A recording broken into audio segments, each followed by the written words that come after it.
What's up, everyone? Welcome to Knowledge and Relationship. Let me turn this down real quick.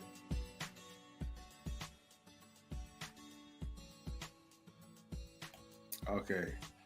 Hold on. Matter of fact, hold on. Let me turn off real quick. Here we go. Hold on.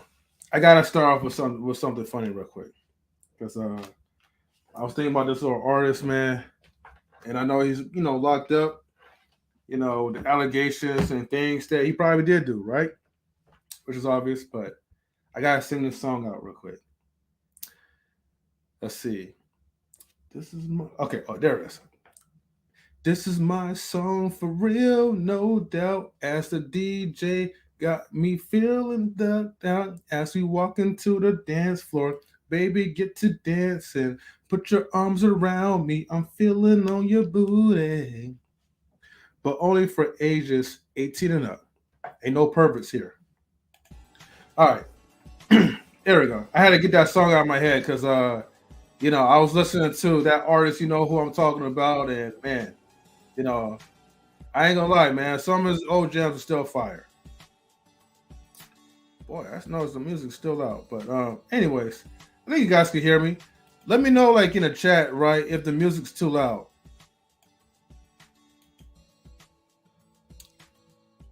Let me see. I think this is probably good. But anyways, okay. I gotta give some shout outs real quick because we're gonna get deep into this topic. But first, shout outs to Truth is Never Favored. Well, Truth and Purpose Nexus. He says, "What up? The GOAT is back here and early." Yes, he is. So salutes to you, Truth, for coming here early. That's what we like to see. Shout outs to our wise bot that lets us know when we are up and live on Twitch. Feel free to subscribe to our channel as well. Shout outs to Alma. Thank you for tuning in. I gotta give you the air horn as always. You people are very loyal to us, and you guys help us to reach over 900 subscribers. So big salutes to everyone. Truth says, "Good evening to the panel and chat. It's your boy and brethren, Truth." That's right. Jill's Chocolate Petite. Thank you for tuning in. She says, "Hey, find you through Brother Clarence." Definitely.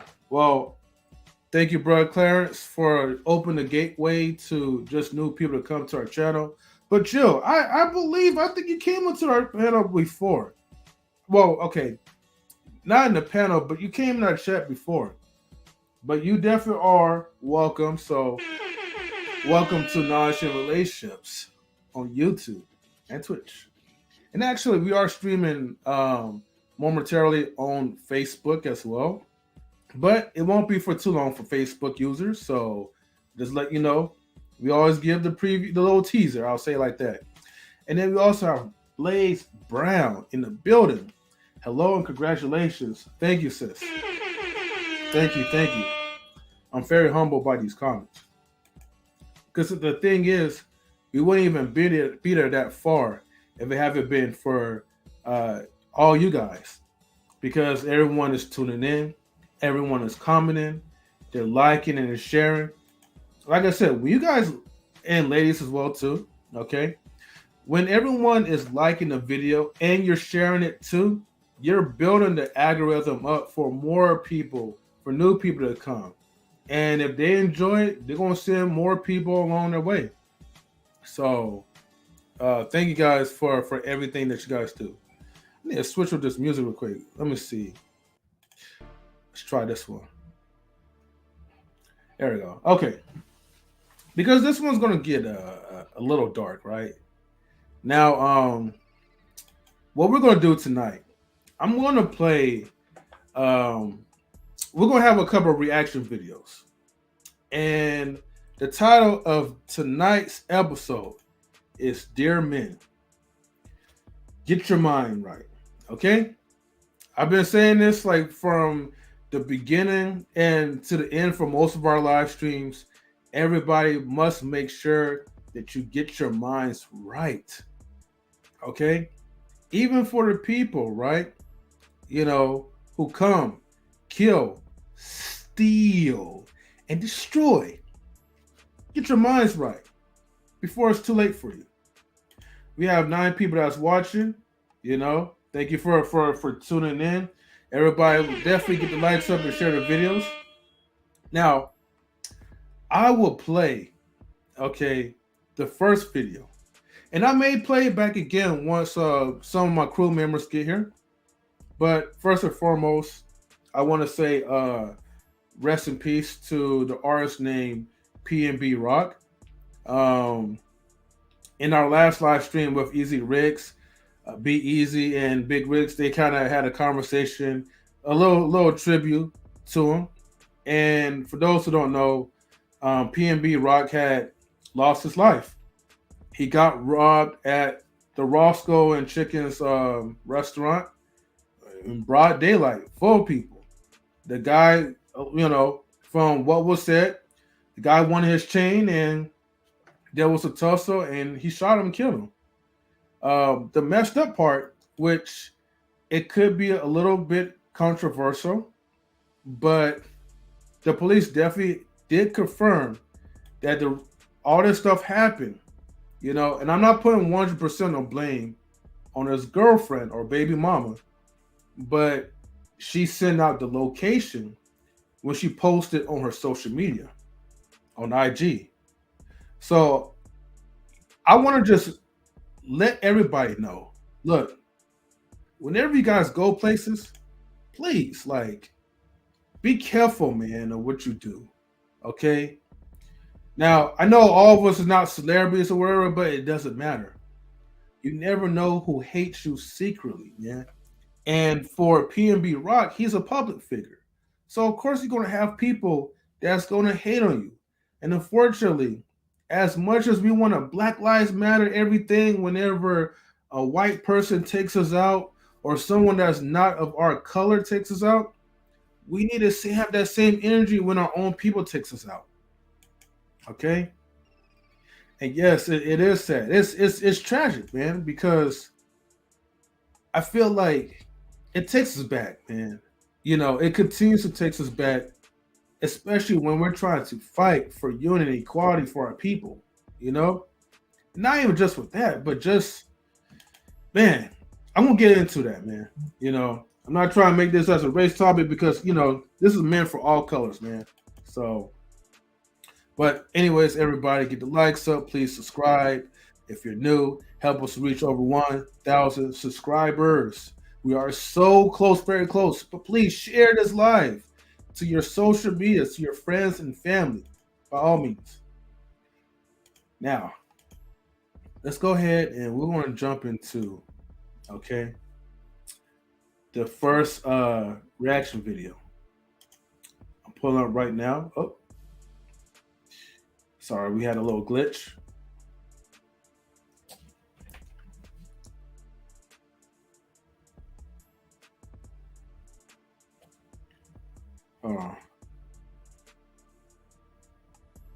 All right. Sorry, I had to respond. All right. Truth says, yes, speak M3. We'll never go hard when we delete each other or our children. If a different race does it, then we want to go off. Yes. The hypocrisy. Yes. All right. We're going to play this one. Now, I'm going to have to speed the video up to avoid, copyright claims. But just know that it is fair use. So I want to hit that fair use thing if I can find it real quick. Okay. So fair use for what we're doing. And I'm sorry, Alma says, why is it important what other races are doing? See, but that's the thing, right? Honestly, it shouldn't even really be a big deal of what others are doing. But to see, the thing is, and I'll get to that in more depth, but let's just say, to make it short, we focus on everything outside other than our own people. If we focus on our own people, then growth will start to happen. You know what I mean? But Well, I'll get to that, like, in a minute. But that is a good question too. All right, let's go ahead and play this. Developing news this morning, a well-known rapper is shot and killed during a robbery at a South LA restaurant. That's where Gigi Graciette is standing by with the very latest. Gigi. Well, good morning. Fans of PNB Rock continue to come here to the Roscoe's Chicken and Waffles where he was shot and then later. And remember, I want to pause it every now and then for fair use policy. So, hope you guys can bear with me. Died at a hospital yesterday. Let's go to the video, just recapping what happened here yesterday and answering some of the most frequent questions we're getting this morning. Now, professionally, he was known as PNB Rock, a rapper with a legion of fans and hit songs, but he was also a... Hold on for just 1 second. I got to bring the homie up. Big Rig Slaps. What up, Big Rig? I'm chilling, man. I'm chilling, big chilling. That's what's up, man. Yo, thank you for tuning in, Big Rig. So I appreciate you for doing that. Off top, bro, that clip. Yeah. fam, But yeah, man, Big Rigs, do you need me to go back on the clip? I just started. Nah, that's why I said go ahead and roll it, bro. I'm watching you on the big screen. Oh, okay, for sure, man. All right, cool. Dad, whose real name was Rakeem Allen, and yesterday while eating lunch with his girlfriend and the mother of one of his children here, he was shot and killed. So remember, okay, I know it's fast though, but I have to do it for the fair use thing. But remember, I said he went to Roscoe's Chicken and Waffles with one of his kids' mothers. He has 2 kids, okay, each by a different woman. Now, police are looking at the possibility he was targeted simply because of his fame and fortune, the jewelry that he wore. It happened at Roscoe's House of Chicken and Waffles on the corner of Manchester and South Main just before 1:30 yesterday afternoon when a masked man stormed in, went straight to PNB Rock's table. Words were exchanged, and then the suspect... So this happened at 1:30 p.m. Words were exchanged. Now, let me say this, though, before I continue with the video. Okay, if this was like an act of pride and you didn't have no weapon on you, but you're just like, yo, man, you ain't about to rob me. Because, our egos get away. What do we look like releasing our chain, our jewelry, or handing over anything, especially when we're with our girl? So, maybe the guy didn't pull out a gun at first. Who knows? But this is kind of like the stuff, like the risk that you're taking. If you're a public figure, you gotta carry a blankie with you. You know what I mean? So, let me go ahead and continue. Shot him just like that multiple times. The 30-year-old artist and his girlfriend were also, she was also robbed. Now, again, police don't think this is random, but they aren't discarding anything right now, any possibilities. A lot of focus is being put on a social media post from his girlfriend that showed what they were eating and that they were here. And like I said before, you're posting things. Look, don't be with someone that's going to keep posting that's like a social media junkie. Because if you're around with social media junkies, they're going to keep posting like any little activity that you do. And social media, like, always disclose like these locations. You got to be smart. A lot of fans are blaming that post for leading the killer to the restaurant, while some fans say, hey, don't focus on that. Focus on catching a killer. As for the suspect, he was masked, so no description has been put out just yet. Again, was this random? Was this targeted? Police tell me this morning they don't know yet. Here's an important part of the investigation, the surveillance cameras. There are many cameras on the building here outside. They're also... And best believe they're going to find that person. Not through the police, but his fans. Also cameras inside Roscoe's, and those police are hoping that will help find that killer. So no suspect description just yet. We can expect an update later from the LAPD. Their South. And then if you also notice, like, next day, Roscoe's made sure they clean up their mess and they went right back to opening. Hey, but you know what happened though is a update, and he posted his location first, bro. He posted his location first. Yeah, he posted his location when they first pulled up, when they was in the parking lot. And then she posted it again when they got their food.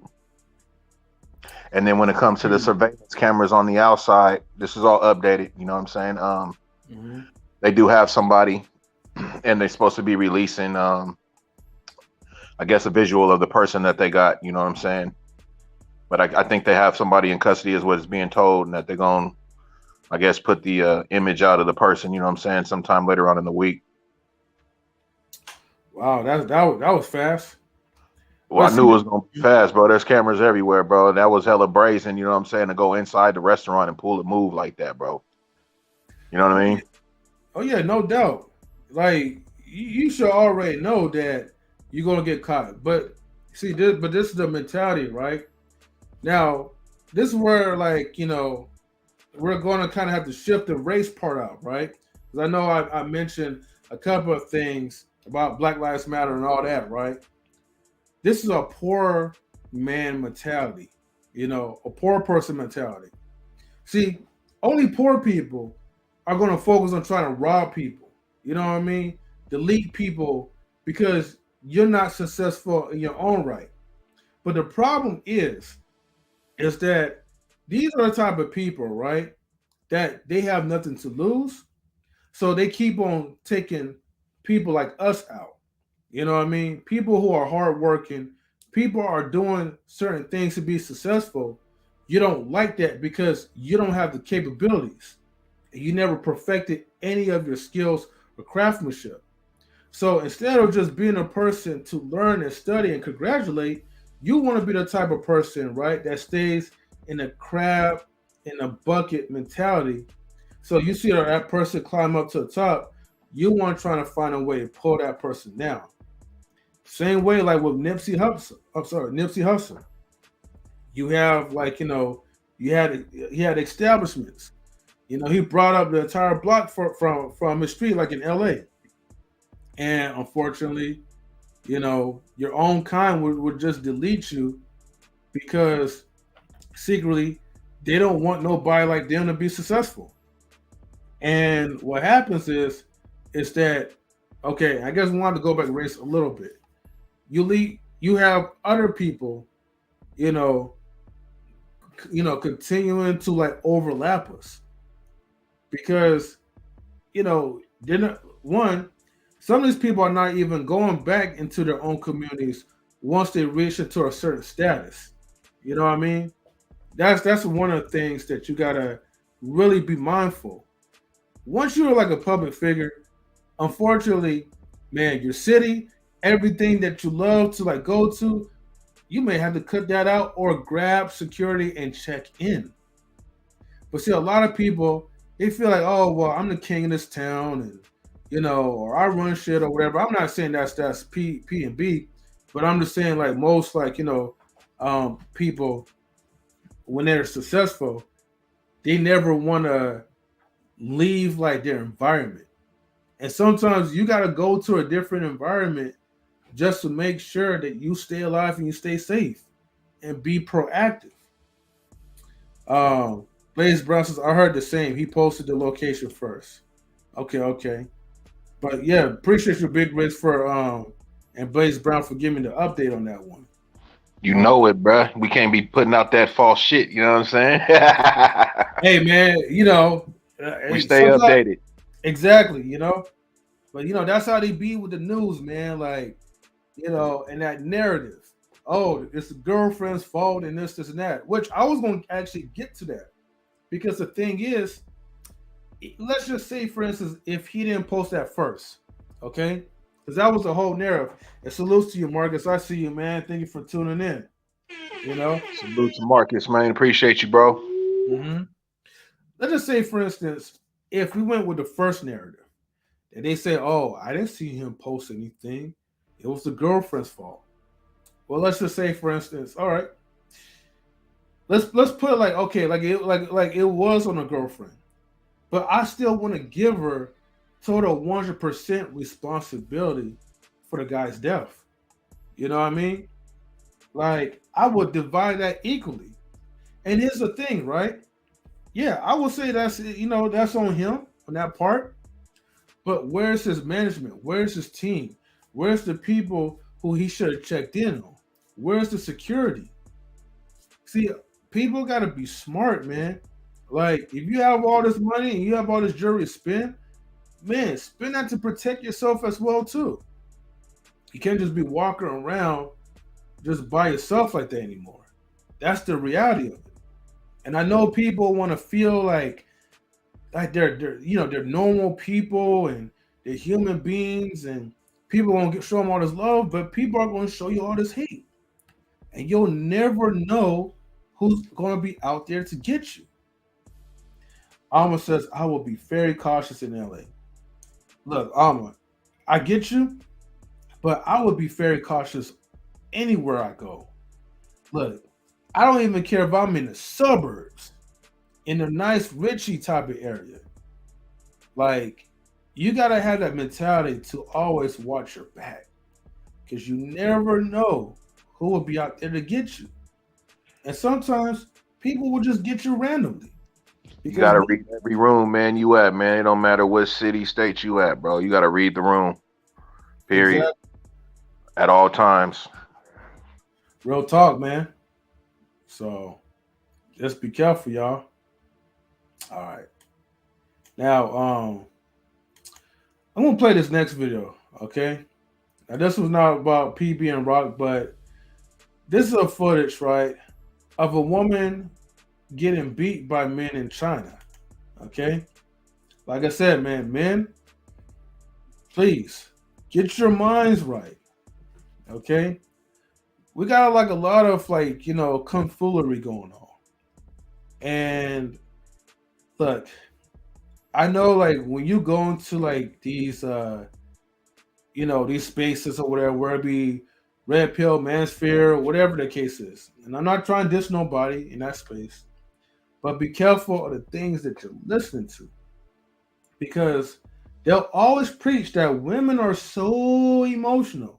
And sometimes I troll too and be like they're emotional because they are, you know.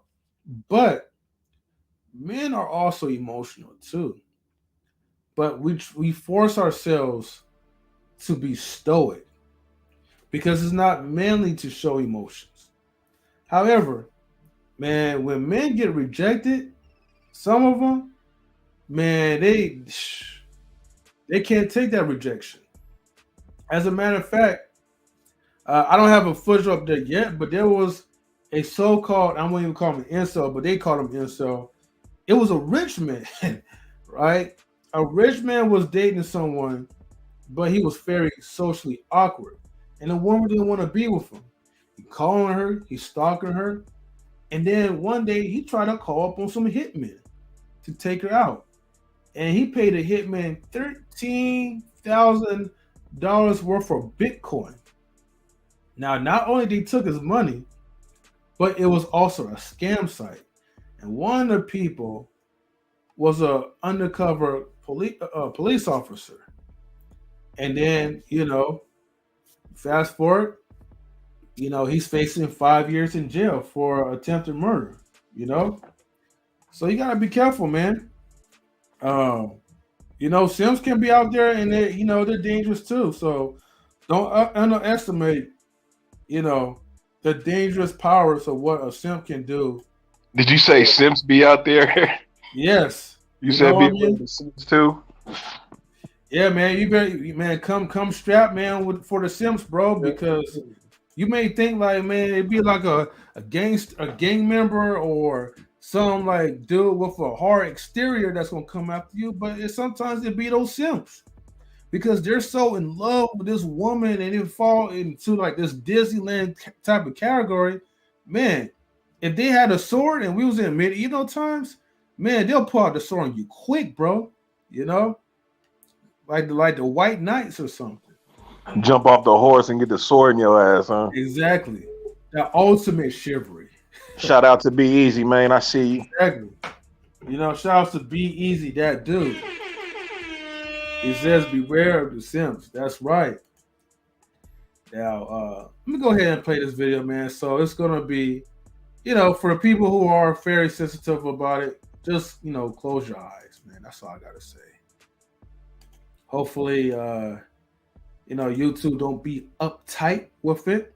But hell, YouTube be showing all kinds of shit. So why can't I?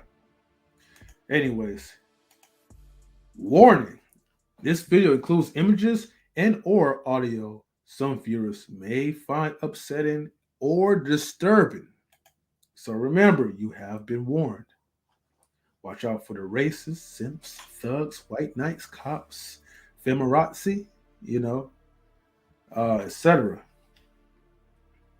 Let's see. And also, let me make sure. If I'm not see, I meant. Let me make sure I put this as a disclaimer. Be advised: what we discuss is not political, clinical, financial, medical, nor legal advice. This is for information and entertainment purposes only.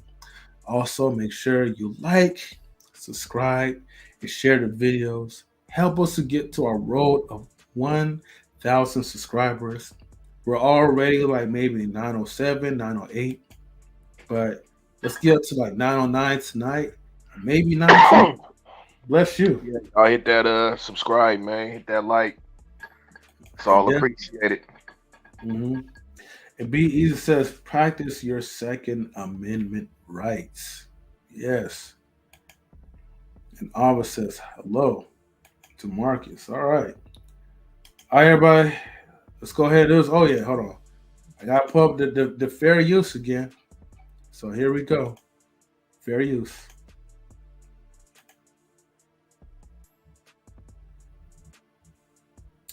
Okay. So this one has no audio. I'm going to pause real quick. The surveillance footage of a group of men severely attacking a number of women has sparked outrage on the Chinese social media. Okay. And also keep in mind there's no audio to this, right? Now, before I continue with this one, right? You know, in America, we have the bill where we practice the no Asian hate. And even though I don't hate on any race, especially our own, but they need to put that bill in practice in their own country. That's all I got to say. The goal is 10 new subs tonight. I like that vision. Be easy thinking big, man. He says 10 new subs tonight. He's like, man, if we could get 12 that night, we could get another 12 plus. I feel you, man. So let's go ahead and get the subscribers up. But we can't do it alone. We need your help, people. Your help. To all the subscribers, all the people who's watching us, please take the time to share this video to anybody and just say, hey, please subscribe to Knowledge and Relationships on YouTube. All right.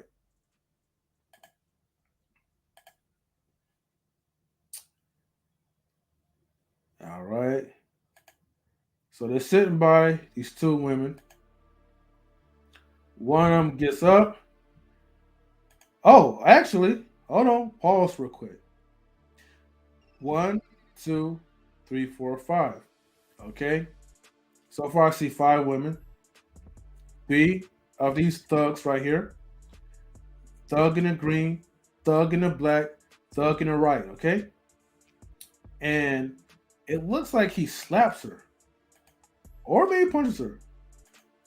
The fight started after a woman appeared to reject a man's advances. The same woman was later dragged outside and severely beaten. Now, how many men are in this scene?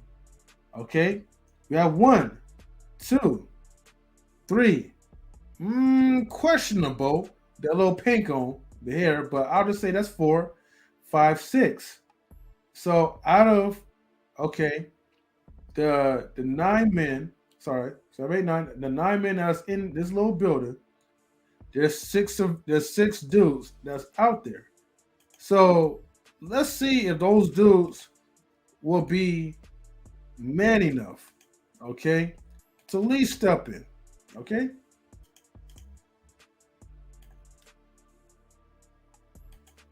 He grabs her. All right. Oh shit. Okay.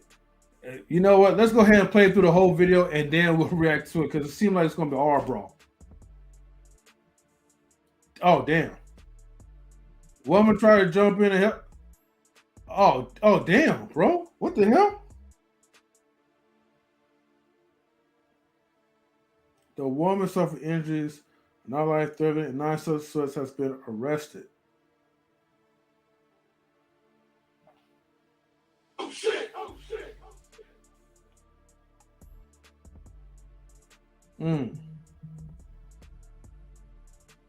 So the fight still continued. Wow, what the heck? Now Black Thug right here, Thug in the Black, he's still dragging her, and there's people watching. Look at this fat fuck right here, with the belly roll hanging out. He's just watching like a goddamn boy. And you ain't gonna do nothing? Really? Wow. That's that. Oh, hold up. Wait a minute. Oh shit. Can we rewind that? Did he just oh no. No, he did not just knock it out like that. Let me see. Oh damn. She hit her head pretty hard, man. That was wild. And he's stomping her too? Look, and then they walking away. That only one person, and even though he ain't like pull out the Jackie Chan moves like to beat her, to beat him down, but he just like, okay, stop, push him, but he's not really being aggressive. You know what I mean? Or surf on that. So, goddamn, this is damn, that's some shit. But is that a part of the culture? I'm not really for sure. This is not America, but I'm like flabbergasted, like baffled. And then B, he says it's the culture. Okay, so then I guess that makes sense then. But still, man.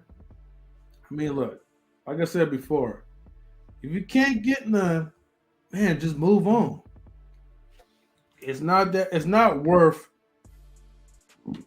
beating a woman's ass and humiliating her because you feel humiliated. Now, that's that ego. Same thing, like how these cats don't be giving up they shit. You know what I mean? That ego, bro. Ego get you every time. Yeah, definitely for sure, man. And that's why people get all messed up. Zimzilla. I like that. It's the wrath of the Simps, it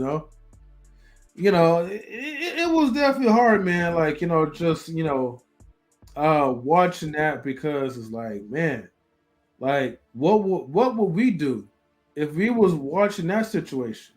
Now I'm for sure that as Americans, fellow Americans, okay, I know most of us will be quick to pull out like our camera phones, our cell phones. But I'm for sure that ain't no dude in America is going to just sit there and just let a group of guys just beat a woman's ass like that. I'm for sure, especially when we could easily outnumber them and to protect these poor people. But hey, man, this is not America, so I'm not at liberty to kind of give my free willy-nilly type of judgment. But it is disgusting. Why didn't the other men intervene? Was that misogynistic? Hey, I don't know. Be easy, right? I mean, look, I have no answer for that, to be honest with you. Let's see. Yes, America. And then Justice Splatters, good to see you. Thank you for tuning in. But she says, be easy that dude. Simp lives matter. Yeah, they matter, all right. You know what? I'll say something kind of about the simps, right? Simps lives do matter because, women get lonely when they're getting rejected by the so-called high-value men, the Pookies, the Ray Rays, the Tyrones. When you dig and pass, someone's got to clean up the mess. Someone's got to raise them poor kids, okay? Because their daddy's not going to raise them. So we need simps in the world to take over and be stepdaddies for these children. Now, not to diss the good men who are taking care of a good woman who has kids. Because, hey, Kids they need fathers, even if the real fathers not step up to the plate. But just for the humorous jokes for the simps, that's what they're here for. So yeah, the lives matter. Let's see, misogynistic, but a lot of women don't know what misandry means, yet they portray it in public. Hmm. Okay. Now, now here's the thing, right? Now this would be funny if people were to intervene, and then you have the feminist community be like, "I didn't need your goddamn help. I'm strong. I'm independent. You know, I'm Wonder Woman. You feel me? I don't need like no man." Let me see. Yikes. Just splash. She had to make that real quick. She's like, I was kind of joking. As long as I have the money, I don't mind helping anyone. Mm. I heard you on that one. Yeah, Big Rigs, man. What's up, man? Talk to me.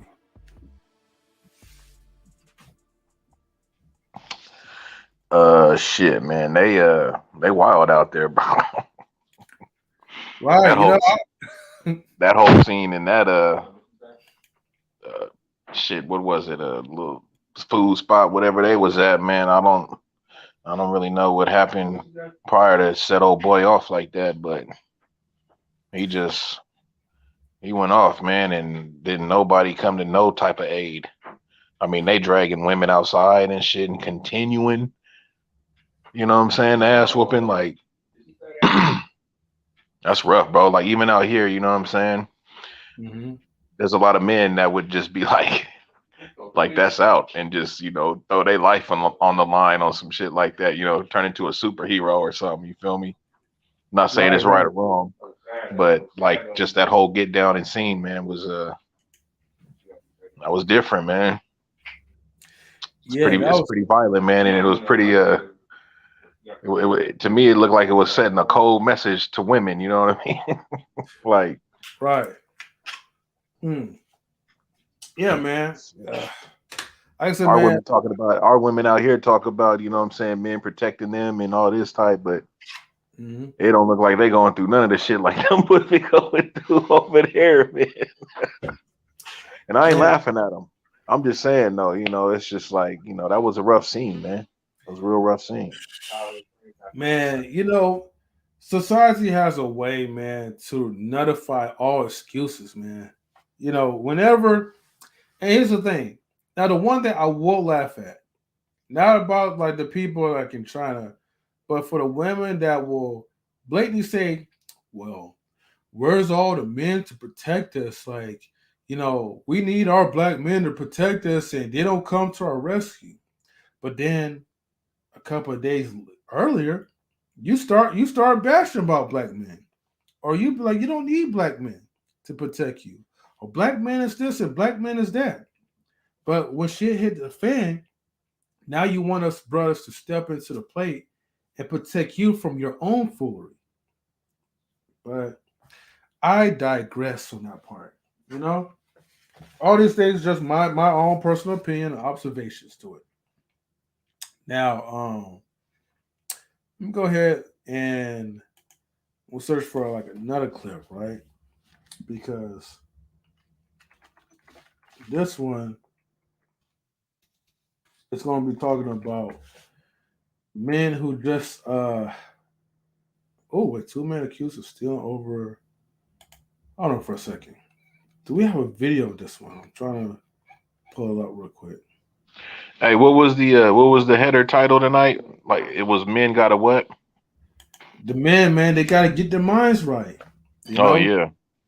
because sometimes, man, look, man, we be putting ourselves like in a hot seat too, man. And I know that a lot of times men would be like, will complain about what women do, but let's just be honest. You know, what are we doing wrong too? What do we need to do to make sure we get our minds right? And the thing is, let's say for instance, because right now there's been a heavy talk about child support. Okay, and you know, I get that it's a war between the men and the women because some women, okay, are abusing. Well, no, I'm not gonna say most women. At least a good 75% are abusing the child support system. They're not really putting their money into the child, they're putting their money into themselves.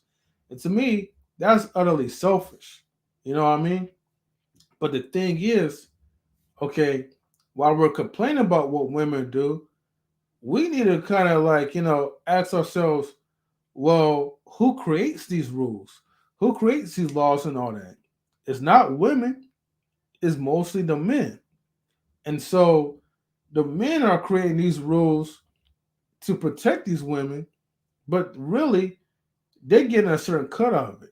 So the government, the state or whatever, whenever money goes out, before it goes out to the woman, they get their little cut too, like just taxes. And once they get their cut, then whatever is left, then they give it to the woman. And that's why like they really incentivize, dysfunctional relationships, child support and all these things because hey, if a woman feel like she's not getting her needs met by this dude and you have a child by her, hey, she's more at liberty to take it to court.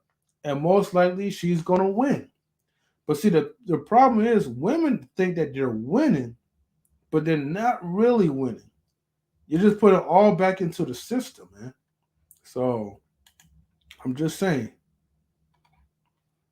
Let me see. Yeah, What I don't spending think money on? a lot of women understand that when they do the system thing because Hmm. they're not getting all the money. They would definitely get more money and have a better relationship, man. Both parts, though. I'm not going to just put it on the women, but I got to put it on the women when it comes to the putting on the system. I'm not against the system, man. I'm not against child support in no way because in child support, some people need that because people keep kids and they use them as a tool, what I'm saying, to get their way. And if they don't get their way, you can't see your kid. But with child support, I do know that they will set them guidelines and that will be set in stone or there'll be actions, taken because of that. But financially wise, you know, if they can just get along, you know what I'm saying, and set something up, that's always the better route, man. Always. Hmm. And I want to answer Alma's question because she says, well, what are women spending on, right? Well, they're spending on themselves. I said that earlier. Let's see. Matter of fact, here, I got like a article right now, but let me go ahead and give a shout out to Miss Priscilla. Thank you for tuning in. She says, good chat, good night. Good chat, good night. You ain't just drop by to say hello and goodbye.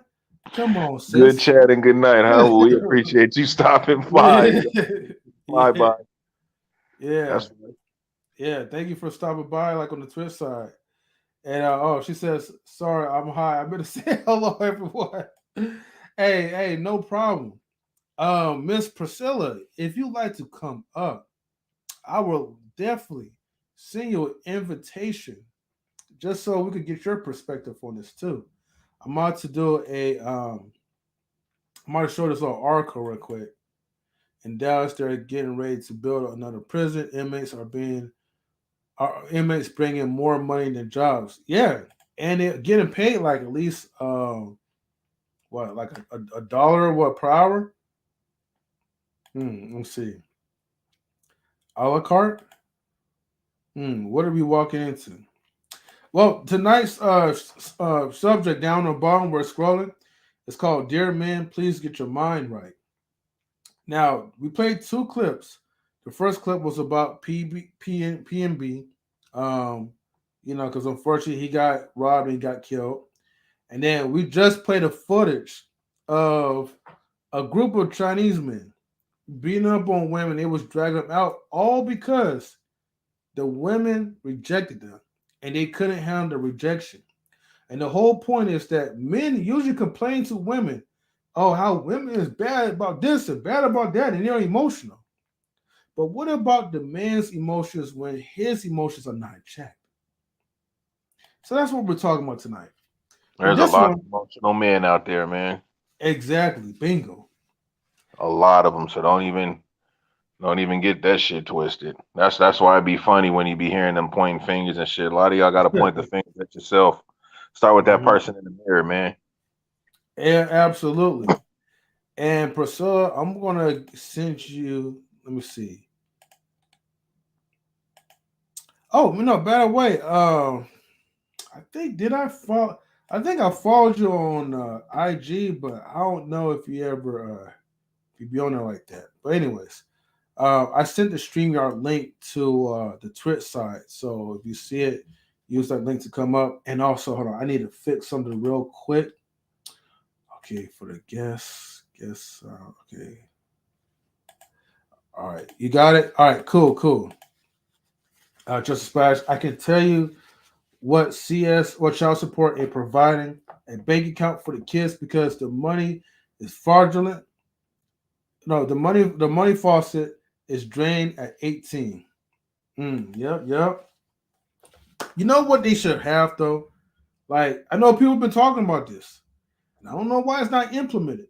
But look, I would be all for the child support if okay, if the the woman deserve it, but two, if they had like a card, like an EBT, but you could only use it for accessories for your kids, not for like no Gucci purse or whatever, not for Prada or whatever to get your hair done, but things that's going to be supportive for your kids' needs. Okay. I agree with what you just said right there, but you started off with if they deserve it. Oh, you You talking gonna about the one? Okay, yeah, so you want me to elaborate on that? you gonna have to elaborate a little bit on that one.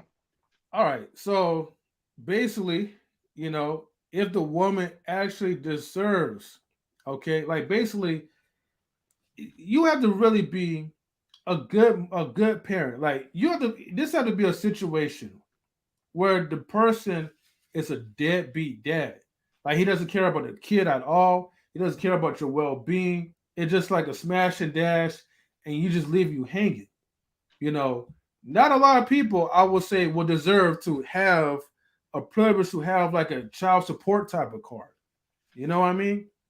Now, if you're just the type of person, because remember, if I want to talk about the bad side of things, right? You have women that will actually lie and then they'll make it seem like you haven't gave them anything for child support. They'll try to picture you as the bad guy. They will refuse to like let you go see your kids. Like you gotta be a person that's worthy enough to even get that type of privilege, in my opinion. You know. I know, but see that goes back Mhm. to what I said earlier though. You see what I'm saying? Like it's better if you could work it out with Oh, you talking the work out mother, the with father. You yeah. feel me? If you could Mm-hmm. work it out, that's what you should do, bro. But when you Mm-hmm. have situations, man, where Mm-hmm. it just goes, to shit. You know what I Mm-hmm. mean? There ain't no compromise, no none of that. That's why I'm for the child support, bro. Yeah. I got welcome six in the building. What's up, What's Priscilla? good? I'm sorry, I just was chilling. So, Hey, well, I'm glad that you're here. You know, yeah, so thank you for having me. no, anytime. Hopefully, Big Risk will be able to come back. He probably dropped out by accident, but it's all good. The last time, yeah, I did. Yeah, but let's see. All right, cool. So we're gonna dive into this article, and then I'm gonna play like a reaction video. So All right right. now, the subtitle, right? A man was jailed in Texas for overpaying in child support. Okay, and let me see. Where can I find the article? I just had it. If we look down here, let me see. All right. True story. Clifford Hall from Houston, Texas was recently sentenced to 6 months in jail for overpaying, okay? Overpaying child support and seeing his 11-year-old son too often. Ain't that something right there, right? Now, we're going to go, let me see. This must be, okay, this must be it. Let me go ahead and play this video. Fair use as always. This is a painful time for Clifford Hall. He is going to jail. And let me see. Clifford Hall. Okay, so this was back in 2014. So this is not anything new, but I know this has been kind of like resurfaced. So people have been talking about it. So we'll go ahead and react to it. And fair use. So I want to speed this up a little bit so that way we could avoid YouTube's copyright because they could be a stickler sometimes. But I bear with hear me, okay? you. Even though he didn't do anything wrong. I just don't see how this Oh, okay. Let me slow it down real bit. We'll do it like this. All right. is helping anyone. Hall's child support payments for the care of his 12-year-old son were supposed to be garnished from his wages. His Okay. And this is the information. paycheck stub indicated the payments were in fact withheld, but for several months his employer, due to a clerical error, did not send those payments to the court. Now, is it his fault that he didn't double check? I mean, it seemed like he was on it, but it was a clinical error. So should he be held at fault because of someone else's mistakes? No, because the intent was for him to his Mm-hmm. intention was to pay. And he did Yes. exactly that. So if there was a glitch, let's call it that, Mm-hmm. why not just fucking fix it? Shit, can I swear on the show? Hell yeah, you can. Okay, Mhm. sorry. Why not just fix it? The money went somewhere. Take it from where it went and put it where it's supposed to be. If that was a bank situation and I sent a wire transfer to the wrong account, I could call my bank and I could let them know it was sent to the wrong account and they can retract it so I can send it to the right place. Same shit. No, I definitely agree to you on that one. Salutes to a peace of mind. Thank you for tuning in, sis. Everybody, please share like this video to your friends, family, social media. Share on Twitch, share on YouTube, share everywhere. We're almost close to getting 1,000 subscribers on the YouTube side, so help us out. Okay. Salutes to Wally as well. Thank you for tuning in. Oops. All right. Yeah, you think it will be like just simple, like, hey, okay, well, like it seemed like he's a good dad and he's really trying his best to do what's right for his son, take care of his responsibilities, and because of the clinical errors, they also said too that I think we had his tax return. That's where he kind of overpaid to kind of catch up or make sure this doesn't really happen again. So he tried to Mhm. stay on top of it.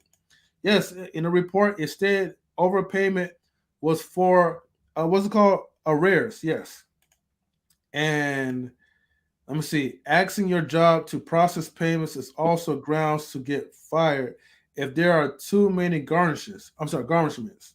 Oh, oh, I don't know. I didn't even know that. I I'm didn't just know learning that something new. either. Yeah, thank you, Alma. I don't have any children, so I'm just letting you know. But on the record, and then also too, anybody that's on non-relationships on the Facebook page, I'm definitely killing the Facebook page right now. So go ahead to YouTube, go ahead and watch us and give us like your support, okay? So hold on for 1 second. Let me make sure that I remove that from Facebook. All right. And then I'm gonna remove this again from my other Facebook page.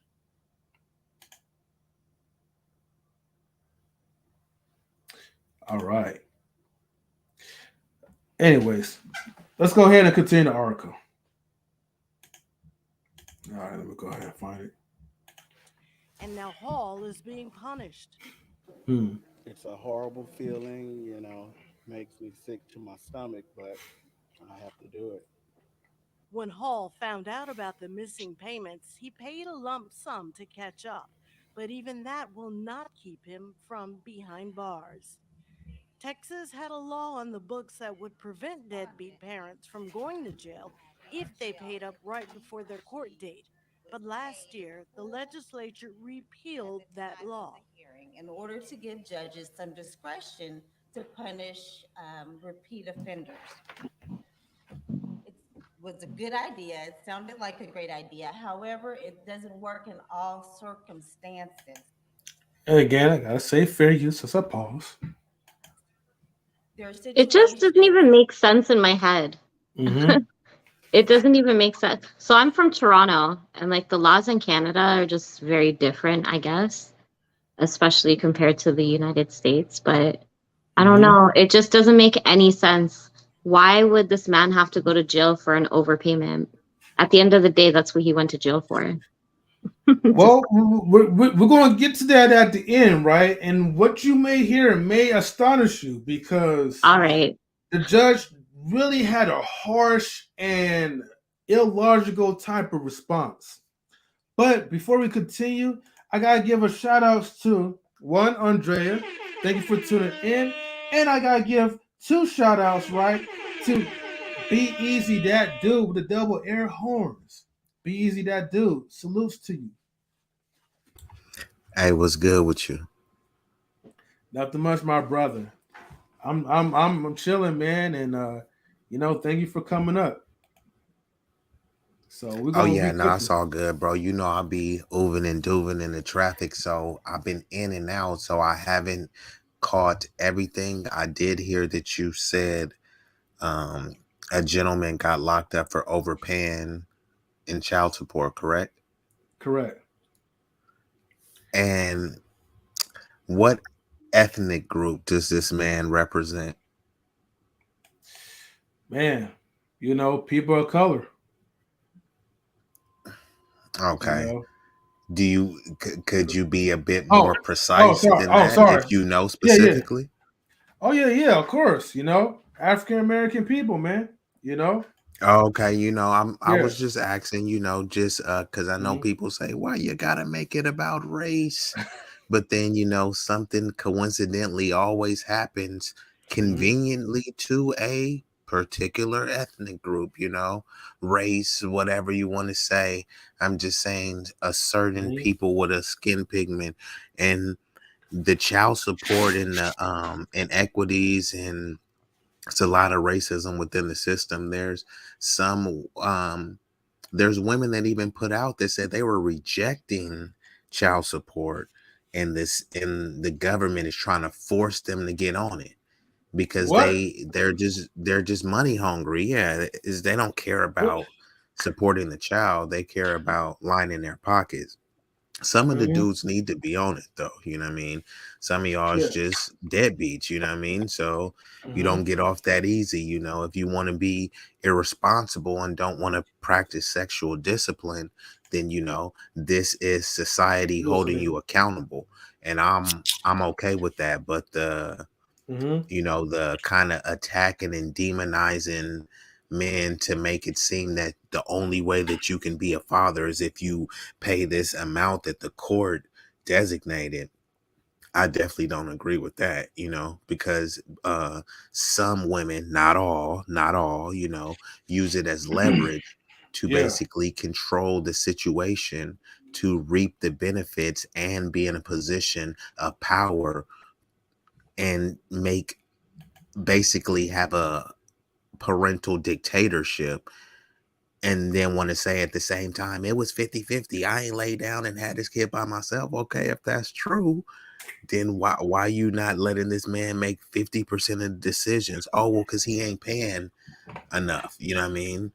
So it's like it has to be like a median in between, right? Like you Mhm. do need to step it up, but she needs to step it up too. You know what I mean? So it's always twofold when you're dealing with the child support. But on that situation specifically, man, that definitely that always has something to do with racial implications. You can say it's not, but then always look at the common denominator, and it always comes down to some type of race. Then you deal with class and all of the other stuff, but unfortunately, it starts there, because these judges, just because you have the law, you have they have their own discretion. They don't have to act this harshly. They don't have to judge this harshly. They could say, hey, I'm going to say, look, this dude overpaid. Let me cut him some slack. He's not fitting the stereotypical black man. He doesn't fit that trope. He's overpaying. Instead, you're going to say, nope, in my eyes, still a deadbeat. And I'm going to give you the harshest type of legislative punishment that I can. But don't say that it's about race. I'm just trying to teach you a lesson. And I can guarantee if you go down and look at that judge's record, it's a bunch of stuff where he's letting people off scot-free. But when it comes to a particular ethnic group, it's always here. Let me teach y'all a lesson. But I'll digress. Well, when it comes to especially like with the way how the system is set up, and and I learned this, like, shout outs to OG Patrice too for sharing this on Bro Clarence's channel. Like I said before, like, before the woman gets her pay, it goes to the system first, and they get like the cut. Now, I don't know how much they get paid, but because the payment goes to them first, and then they give you whatever the remaining amount is, it's no wonder why, they're going to force you, or they're going to try to incentivize that you need to continue to stick with child support. Oh, 1 second. I got to give a shout out to Hanifa. My bad, Hanifa, but I just want to give you a salute. If you're still in here, thank you for tuning in. And also, Lola, good to see you as well, too. Thank you for tuning in. Hey. Hey. So, it makes more sense why they want to incentivize that, because if a woman is just being noble, and she's like, hey, I don't need the child support. Me and my kid's father had already had a fair arrangement. Then yes, what I mean? It's going to cause them to miss out on money, because now the government is not in the middle trying to get their cut. But it's also better. Let me tell you why it's also better for, like B Easy said. I mean, no, sorry.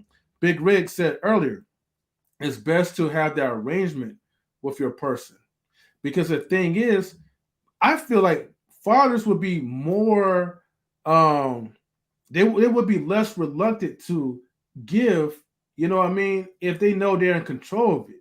If they can see their kid anytime they want to see their kid, if it's a fair exchange, man, they might give like 2 times or 10 times the amount. So that's like my situation with my ex-husband, pretty much. I'm one of the other side of the girls, I guess. So when we got our divorce, we didn't get a divorce because anybody got hurt or cheated on, nothing like that. It was just time to let go. And when that happened, when we did our divorce, everything was just whatever was yours is yours and what's mine is mine, because we never joined anything. And having said that, I didn't want to he's a great father. He was just a shitty husband. That's it. And I would never want to take that away from my son. My son is going to become a man, and he needs a man in his life to be able to help him get there.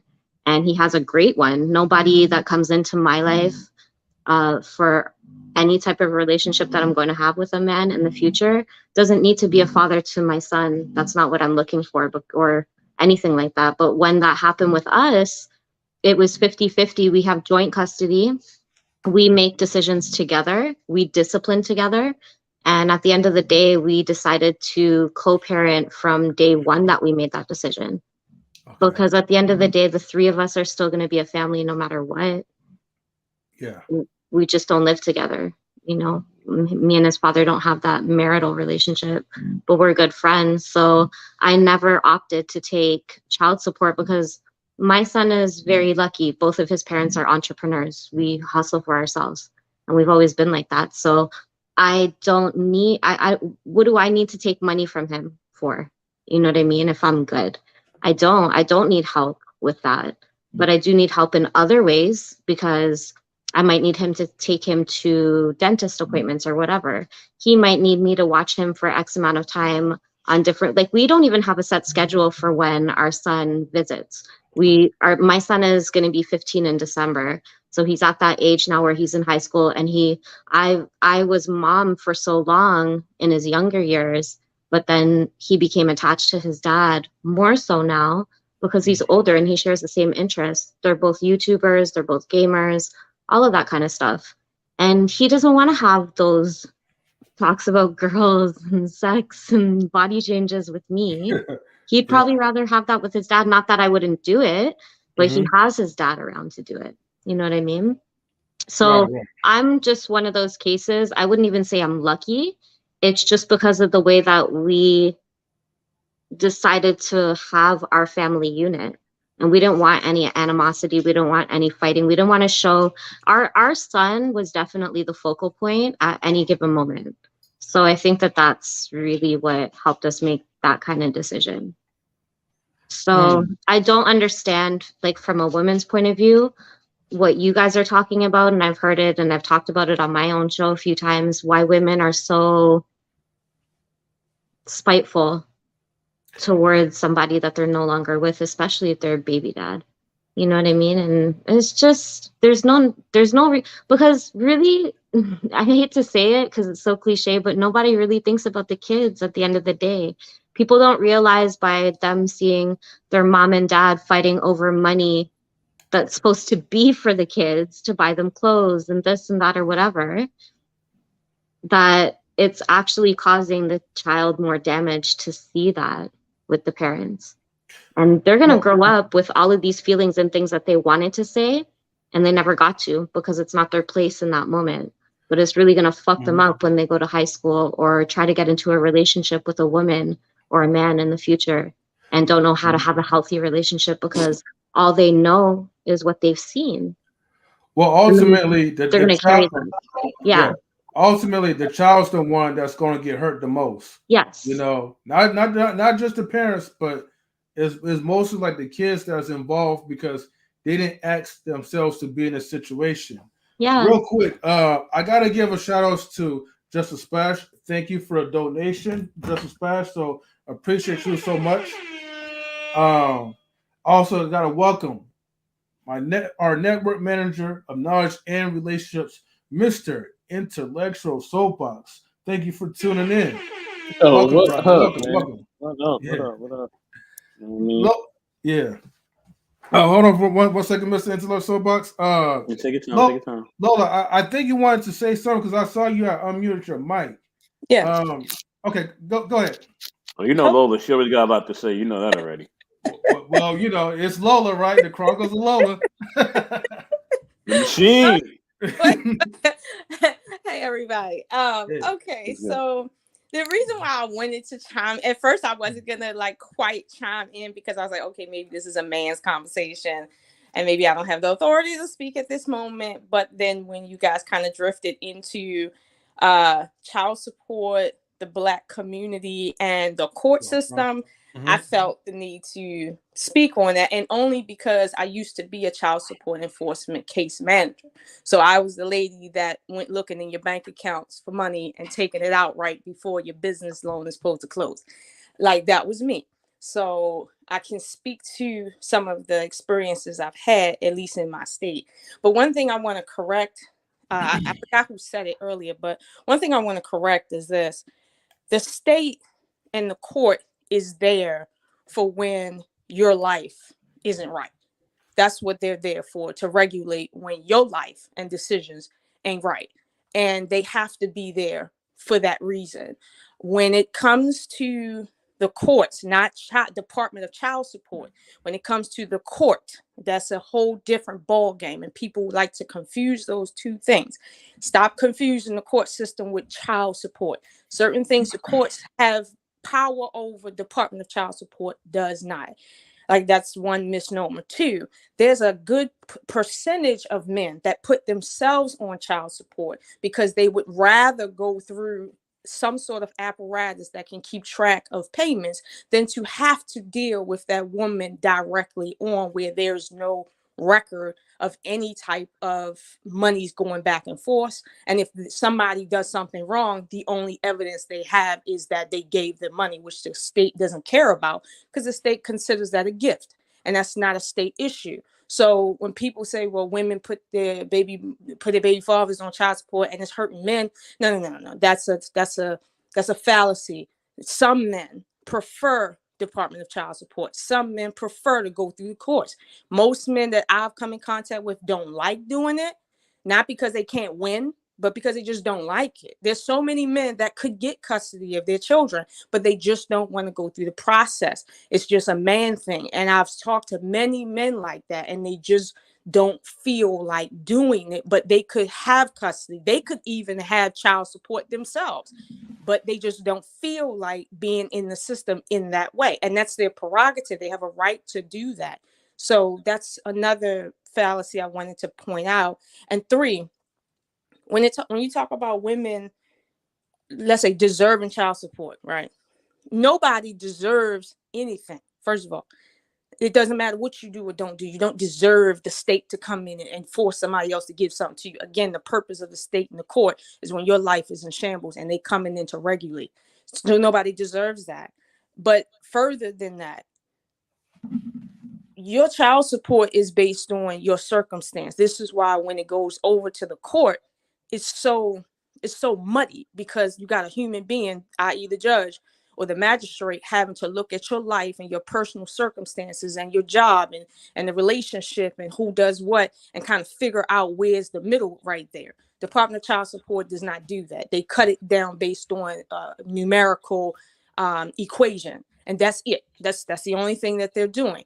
Me, myself, I have chased people down for $45 a week, and they didn't want to pay that and was hiding money, literally like through businesses, while this woman is here putting out at least $800 a month for childcare.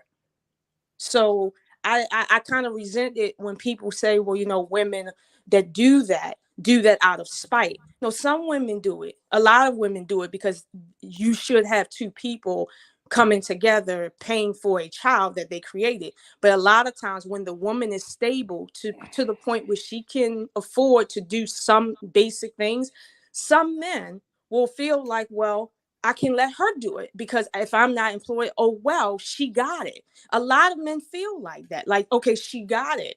And they don't feel the urgency to go get a job or go make sure that all of their children are taken care of, because essentially the state will take care of them if they can. Now, I do want to close on this part. When people say, well, men are getting locked up because they owe child support, that's another fallacy, okay? I speak for my experience in my state.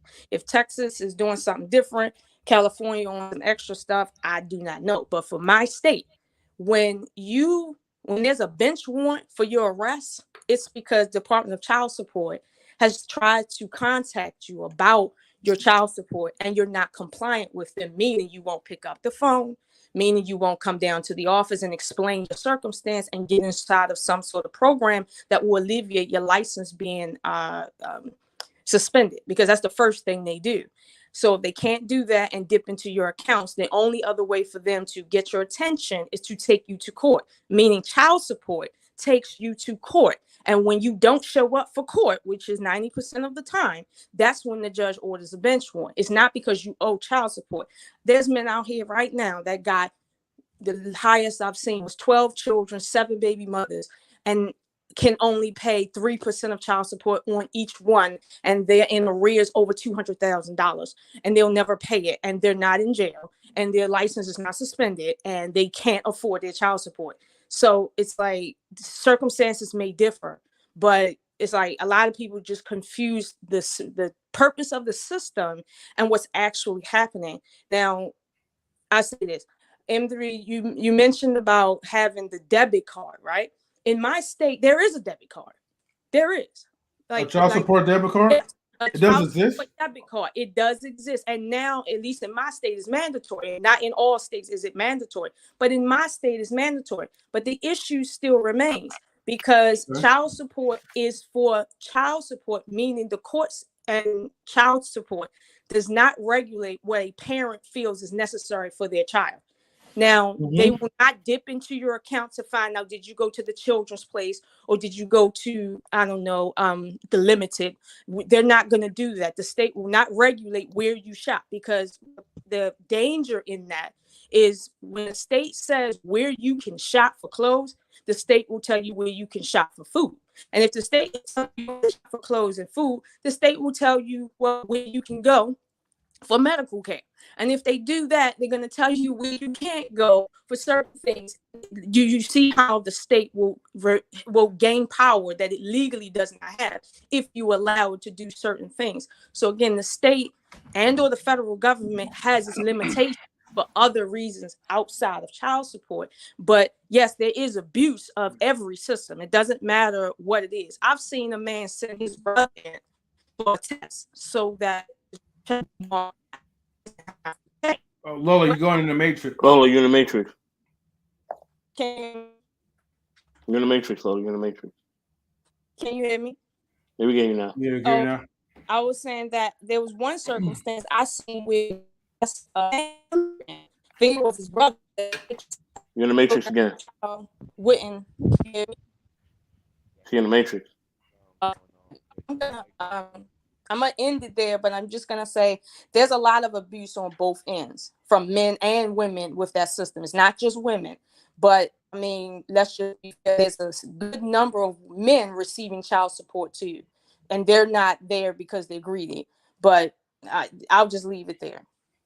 Yeah, that's why, like, my point is that, like, whenever I make a point about something, I'm always referring to, like, both sides. Actually, the whole title is basically, dear man, get your mind right anyway. But, I mean, child support is not always just, like, women being vindictive and it going towards them. But if we talk about in that side, let's explain, okay, why is that happening? As opposed to, like, okay, why are there men that are deadbeat dads that's not contributing anything? Why do they get away with certain things while the good people who are contributing are getting jailed or getting reprimanded? Now, like I said, I still have the video. I haven't finished playing the video, but I just want to let you know, like, there's still like a few seconds of footage into that video. I know we have Queen, and then welcome back, Big Riggs, and Mr. Intellectual Starbucks. I know you guys haven't got a chance to speak yet. Let me build, you guys brother. want to cook real quick before I play the video? Yeah, let me build. Truth, I see you in the comments. What's going on, family? Blood and family. Man, shout out to the whole family. We got most of the whole family up in here, man. Be easy, come back, dog, whenever you can. Queen, what's going on, Big Rig? You know what I'm saying? Lola the Machine. We got somebody new here. I think she's been here before. You know what I mean, Sister. Oh, it's Priscilla. Oh, okay, good to see you, sis. I'm like I said, I'm just kind of. Oh, I seen her on the panel before. I mean, I think she was on one of my panels before. Yeah. M3, what's going on? Listen, man, look. At the end of the day, all right. Here's the thing, right? So I'm gonna say a couple of things, and some things are gonna be controversial. Some people are gonna agree, some people ain't gonna agree. But I'm gonna say this, right? You know what I mean? At the end of the day, right? Like I said before, I said this on my man Bro Clan show. Shout out to him. People just gotta choose better so they don't end up in these situations. But also, once you're in a situation, you gotta know what it's gonna be. You know what I mean? If you're a man and now you're having a baby, you got to know what it's going to be. You got to know what it's going to entail. You got to know that she's probably going to ask you for child support. Things are probably going to be a certain way, whatever. You know what I'm saying? Like, you already know what time it's going to be. You know what I mean? You may have a rare occasion where she don't ask you for none of that, and she want to do everything on her own, or her parents are helping her, or whatever. You know what I mean? But for the most part, she's going to ask you for that bread, and you better have that bread. If not, them boys going to come after you and take that bread. You know what time it is? So before that happens to you, make sure that you're taking care of your business. You know what I mean? It's the same for women. Like, make sure that y'all not messing with a dude that y'all know he can't really help or he can't really provide or do anything that's going to really sustain a family, anything like that. So y'all both got to make better decisions. On top of that, too, I disagree with what Lola said. Yeah, Lola, I'm coming. I'm boxing with you, Lola. We're going to box today. You're going to box. I'm joking.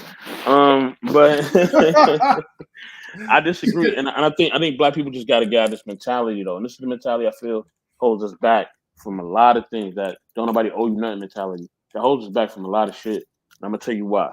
Right? At the end of the day, If you go anywhere else, right, and you owe something to somebody, they're going to make you pay. You know what I'm saying? You know, other cultures, when you owe something, you're going to pay. You know what I mean? Especially when it comes to kids. You know what I mean? You cannot dodge that bullet with the other cultures. They're going to make you pay. Either you're going to pay financially, or sometimes they may make you pay physically. And y'all know what I'm talking about. You know what I'm saying? You know what I mean? You may get the beat down, or you may get, or it may get even worse for you. But they're gonna make you pay. Okay, so we got to get out that mentality. Like, if somebody owes something to somebody, they gotta pay straight up. You know what I'm saying? And that's it ain't no dodging that bullet. You know what I mean? You work your job, you owe taxes, right? You gotta pay. You gotta pay the government, right? Because you owe them. So we gotta get out that mentality. Some people do owe certain things. You know what I mean? And it comes to something personal. You know what I mean? If somebody's providing for you or they doing something good for you, you know what I mean? And you know you may owe them in a certain way, then you got to pay up. That's life. You know what I mean? And when you don't pay up, there's consequences. And you may not like all the consequences. So that's just life. So we got, but also holds us back as well from really obtaining real relationships and resources and money. Because if you're not willing to basically have a mentality where you're able to give back as much as you've been given, then guess what? It's gonna basically make your relationships harder. It's gonna make your business relationships harder because people are gonna look at you like you're selfish. And once they look at you like you're selfish and they can't really work with you and they can't really bargain with you or they can't really do anything with you, then guess what? They're not gonna mess with you. Straight up and down. You know what I mean? But like I said, when it comes to kids, man, yeah. If you have kids and you ain't taking care of them, you gonna owe and you gonna pay. And somebody gonna make you pay some way, somehow. You either gonna pay now, you're gonna pay later, or you're gonna pay in a way that you may not want to pay. And yeah, shout out to cooking sandwiches for real. You know what I mean? Shout out to cooking the sandwiches, baby. You know what I mean? On the stove top, you know what I mean? Countertop, anywhere, man. The oven, all that. Oven bake, you know how we do. So I'll tell you, you know how we are. You know what I mean? Yeah, the world is selfish, I know, bro. But listen, you know what I mean? When you owe, like I said, in other cultures, if you owe something within that culture, they're gonna make you pay. They're going to make you pay, or you're not gonna be a part of that culture. So we got to get out of that mentality, man, because it holds us back. It doesn't make us more productive, and it basically holds us back from really growing and being our best. If we really want to have real wealth, not a bunch of hood rich shit, but some real wealth, we got to really get out that bullshit. We got to really throw that shit in the trash. So, yeah, honestly, I don't even think that was a controversial statement. In my opinion, I think that was pretty fair, you know, and balanced to it.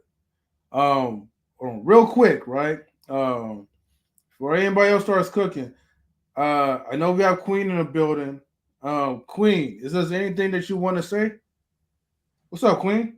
What's up? You guys are talking about child support? That's a subtopic. Don't start. Look, hey, I don't. I feel like you bring a person into this world, you have 50% of the responsibility. Just fucking pay the money. Like, take care of your child. Don't matter if one person's doing well, you're both doing well. Just take care of your child. What's the problem? The problem is it's not the ones that have the money work well together. The problem is for the deadbeat parents, because there are deadbeat moms and there's deadbeat dads. The problem is that the reason why the system got to get involved is because when you want to spread your seed and reproduce, and if you don't take care of them, guess what? Guess who backs it falls on? Mine.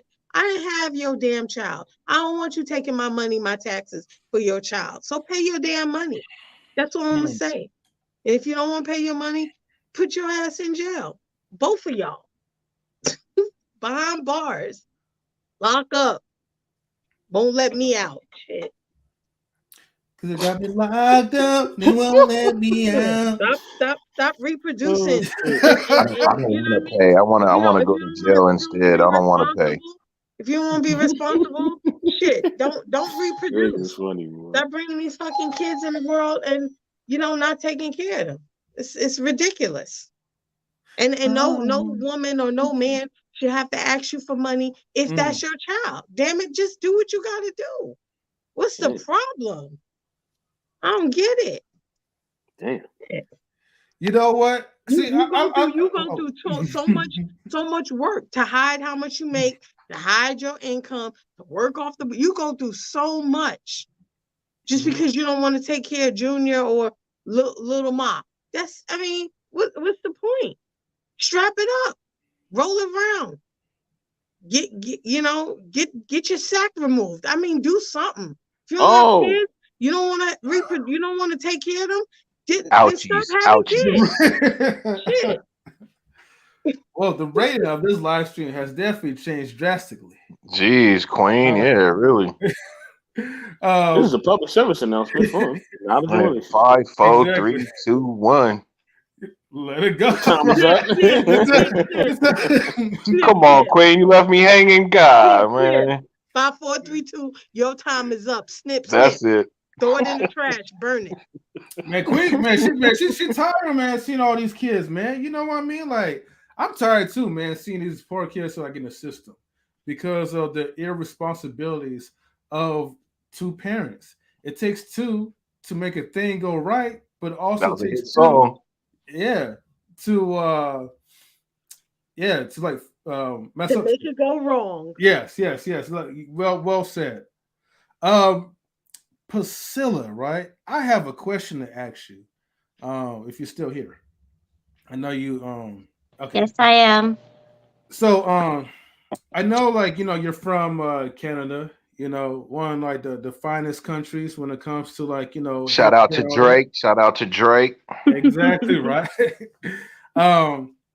Priscilla, now started from the bottom. Now we here. Exactly. But I'll never forget about the hot sauce topic about Drake, man. It's anyways. Oh, that was fire! Literally, that was fire. Literally, Oh, wait. Oh, shout out to my homie Alonzo Hall, the All-Star advisor, New York in the house. What up, baby? Alonzo Hall, thank you for tuning in, man. Salute. And if you want to come up, Alonzo Hall, just let us know. And Mr. Intellectual Soapbox will privately send you the link. Yes, other than that, thank you for tuning in. And if you guys have not subscribed yet, please subscribe because we're so close, very, very, very close to getting 1,000 subscribers. Oh man. You know what I mean? Man. Hey man, when that day comes, man, look, I might have to take like a little copyright, man, because I might play like some Drake or whatever. You feel me? I'm just saying, man. You gonna get that strike? You gonna take that strike for the 1K? Yeah, I'll take it down for the team. I'll take it down for the team and mute it later, right? But speaking of Canadians, right? Okay, so Priscilla, now a lot of stuff that we've been talking about. Well, when you came in, we was on the child support topic in America. Yeah. But how is it like in Canada? I know you did things different, but I honestly wouldn't know. Like I said, and I'm being real about that because that wasn't the relationship that I had when I went through a divorce. And like we had a very good process with that. So it's very different for me. But with other ladies, I'll be honest with you, I'm just the type of girl. And the reason I can't answer that question is because I don't fuck with drama. So a lot of the people, I wouldn't even say a lot. I have very select few people that I chill with and I trust because a lot of time is focused on my kid and my businesses. That's it. So when it comes to other women and child support and relationships, that kind of stuff, even though I have friends or acquaintances that are in that situation, those are not conversations that personally I have as a woman with my girlfriends because I'm just being honest and I don't know how it sounds. I choose my circle very carefully. It's very important to me to be around the right mindset of women and men. And I just don't have these type of situations in my group. Not to say that it doesn't exist, not to say that it's not around me. It's just I don't surround myself with that. So when it comes to the actual payments in the system and that kind of stuff, I'm a little bit oblivious to it because it's just not a part of my life or anything. It's nothing that I've ever focused on in the past. Yeah.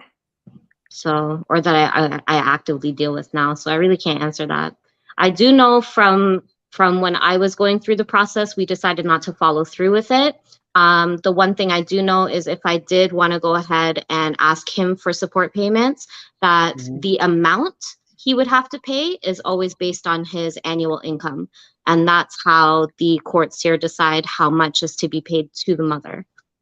But it's also different in Canada too, because one of the things that like government payments for families here, women or families also get, it doesn't matter if you're single or whatever, as long as you have a child, per child every month the government pays up to $600 per kid, and that's based on either your combined income as a family or your sole income. And then from there, the courts will decide, okay, this is the X amount of payment that you will have to make per month. If you don't make those payments, as far as I knew, it could be garnished from his wages. But as far as anything like what we're talking about tonight in the States, where a dude had to go to jail for overpaying or even not paying, I think you could probably go to jail at some point for not paying, but I think that would have to be a very extreme case where something else happened, not just not making your payments. Because I am a product of a family that was broken. My mom and my dad got divorced when I was 4. So I remember that process too. My mom always talking about it when I grew up over the years. And my dad never paid support payment. She has 3 kids. And my dad up to today would probably owe thousands and thousands and thousands of dollars. And as old as we are now, my mom wouldn't go and fight for that money. Or even if she could, I don't think that there's any way that they could force him to make that payment. I think at best or like at worst for him, it would probably be like a debt collection or something like that. So it's not in Canada, or at least the province that I'm in, Ontario, and it's usually pretty straight across the board with the government of Canada for things like that. It's not like how it is in the States at all. Okay. I feel like it's very lax over here. Yeah, and thank you for sharing that. Which it probably makes sense why, like, you guys look, well, I've been there only once, but so far I saw like a lot of happy people out in Canada. So that was my perception of you guys, right? But I could tell you why. I was in the States recently, and y'all coffee sucks. Like it's just trash. I'm real sorry, but I tried every kind. I tried McDonald's, I tried Dunkin' Donuts, I tried 7-Eleven, I tried so many different coffees, and it came down to y'all's don't have like 18% creamer or something, because it just, like I said, your coffee is trash. So that's why we're happy all the time, because we have great coffee. Wait, hold on, Priscilla. You a Laker fan? You a Laker fan, Priscilla? Oh, it's actually my boyfriend's sweater. Okay. He a Laker fan? Doing the hoodie thing. Yeah, he's all LA everything. Yeah. Lakers. Alonzo says Chargers was playing tonight. I don't know if they won or lost because I stopped watching the game. Yeah. Oh no, I gotta give a shout outs to Tim Hortons, right? Because Tim Hortons, man, like they own almost everything. You know what? Tim Hortons should partner with Drake. I wonder why they haven't done that yet. You know what they did do? There is a drink here called the Bieber at Tim Hortons now. I've never tried it. I believe it's an iced coffee, but I don't fuck with iced coffee, so. What? You don't mess with colada? No. Man. What's that? Well, you already messed up talking about American coffee stuff. Yeah, she gotta go. She needs colada. She gotta go. It's so funny though, because here's the thing with me. I have never ever gotten along with, like, in the dating world with Toronto men. For me, I'm gonna say it. I can, because I'm from here. They're trash. I had to go all the way to the States to find a boyfriend, and this is how things work out here. Damn. It's horrible. That's ironic. Okay, I feel you. Yeah, that's ironic when it comes to relationship. What's going on, brother? Salute to everyone on the panel. Thank you for bringing me up. No problem. Yes, sir. I saw the title here, I'll put you in the middle. and one thing that the young lady just mentioned that goes around in a lot of these spaces, and I don't. Your name is Six, so Mrs. Six stated that I don't think a lot of people pay attention to or realize, but it's about locality. And everybody enjoys something quote unquote exotic or different from that of where they are. Prime example, Miss Six just said that the guys in Toronto are trash and she had to come to the States. And I promise you that there's Miss Seven in the States who says the guys in Niagara Falls are trash, so I had to go across the border to Canada and get him in. But I wanted to come up here with an unpopular opinion. Call me Mr. Super Simp, Blue Pill, whatever. When it comes to child support, fellas, fellas, fellas, fellas, the problem is multifold. So, number one, the problem is that you're not being a man when you're being put on child support because you're being reactive as opposed to proactive. So you are reacting to something instead of acting or being a man or in your masculine. And that doesn't have anything to do with attitude. It means that you are of action. The masculine is that takes action. So a lot of men are not in their masculine when they are put on child support and they're being reactive, as opposed to something that my now father-in-law told me multiple years ago when I was just dating his daughter. After he sat down with me with the 9mm, and then he goes, hey, realistically, do you want to, if you get my daughter pregnant, do yourself this favor, and I'm talking to you as a man. He said, yes, I love my daughter, but she's a woman, and women can be very vindictive. His exact words were, they can be vindictive bitches. And I was like, okay. And he said, so if you were to get my daughter pregnant and you guys aren't married yet, what I would recommend you do is take yourself down to the courts and put yourself on child support. What that will do is, and this is coming from a black man who did it with 5 kids himself, paid child support, also gave each child an addition, well, all of his female children, the 3 female children, an additional $125 a week physically to them personally. Living in Brooklyn, New York in the 1980s. He was a diamond cutter, right? So he worked in Diamond District, 47th Street. Right now, I'm getting my New York on. Right, come on, baby, and bring it home. We like when I'm from Connecticut, right? Money craving, pistol waving, New Haven. Most of y'all know it as Yale, the Blue Bloods. But when I went to visit my wife for the first time in Bed-Stuy, I really had to step my game up because her neighborhood was the Cosby neighborhood. Prime example, Eric Adams lived in our neighborhood. So what I'm saying is also in being proactive, one of the things about relationships, and I think a lot of men are failing themselves at this, is we're not vetting the woman right. So what happens when you vet the woman? As a man who's been with my wife since 2008, I think I have a little bit of experience in relationships.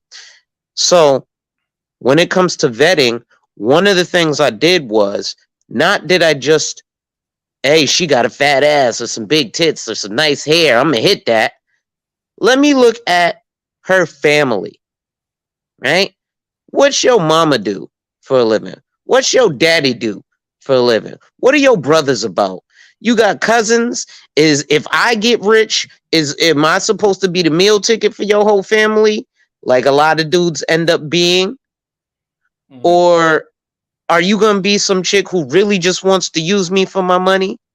A lot of guys don't go through that vetting process. And if Go I ahead, could just sis. interrupt you for like 1 second, Alonzo, I think it is. Yes. It just goes right back to what you said when you first came in here, because she or any of us will be a product of our environment.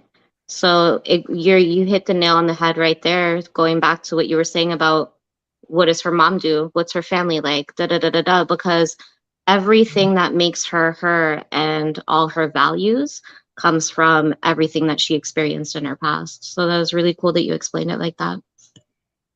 Thank you. So yeah, man, I just, it's, and even the title is explaining that men got to step our game up. I spoke to my wife and I was catching the Metro North to go back to the city because we still work in the financial district. And I was looking at this janitor who worked there, gray hair, overweight, got to be at least 45. And he's in a circle with other dudes talking, yeah, man, this put me on child support, da da da. So I went to him. I was like, well, you can be proactive. And if you go to the courts yourself and put yourself on child support, they actually end up being more lenient to you. Again, not my personal experience, but from my father-in-law who did this with 5 kids from the 1980s, I tend to believe it. Right? And then I get the excuse from a lot of dudes, oh well, I got warrants, or and it's a different court. And to be honest, the courts could give 2 fucks about your 2 dime bags of weed misdemeanor. Right? They really want what's going to bring in more revenue, because the states do get revenue off of child support. But yet we have men in these spaces happy about things like Roe versus Wade being overturned. Yet gentlemen like myself and other men are mad at quote unquote Pookie and Ray Ray for being the 20% of men who are procreating with the 80% of women, Kevin Samuels numbers. Well, that also comes down to our bottom line. And our bottom line being, I'm sure all of y'all are tired for paying for nuts y'all ain't bust. Right? So let's get with the fact that while we letting these dudes, like I got a homeboy, right, who's a business owner, and he quote unquote takes care of his kids, but he ain't married to the women. And guess what? Even though he pays outside of the court system, because dudes always don't want to get the court system involved, guess what? She's still going on the state. Because why not? It's a loophole. Why not get all the bag you can? Well, then that means that I'm paying for those nuts you busted, but you're a business owner. You're supposed to be responsible. Why am I paying for your fund? Right? So again, it takes us as men to shame these other niggas. Now, when you look at it, you ain't gonna look at your homeboy who's smashing 15 chicks and getting them pregnant all willy-nilly the same, because you got to go to work for 8 hours to pay for his damn kids. I ain't got time for it, and I know none of y'all other men do either. I'll stop there.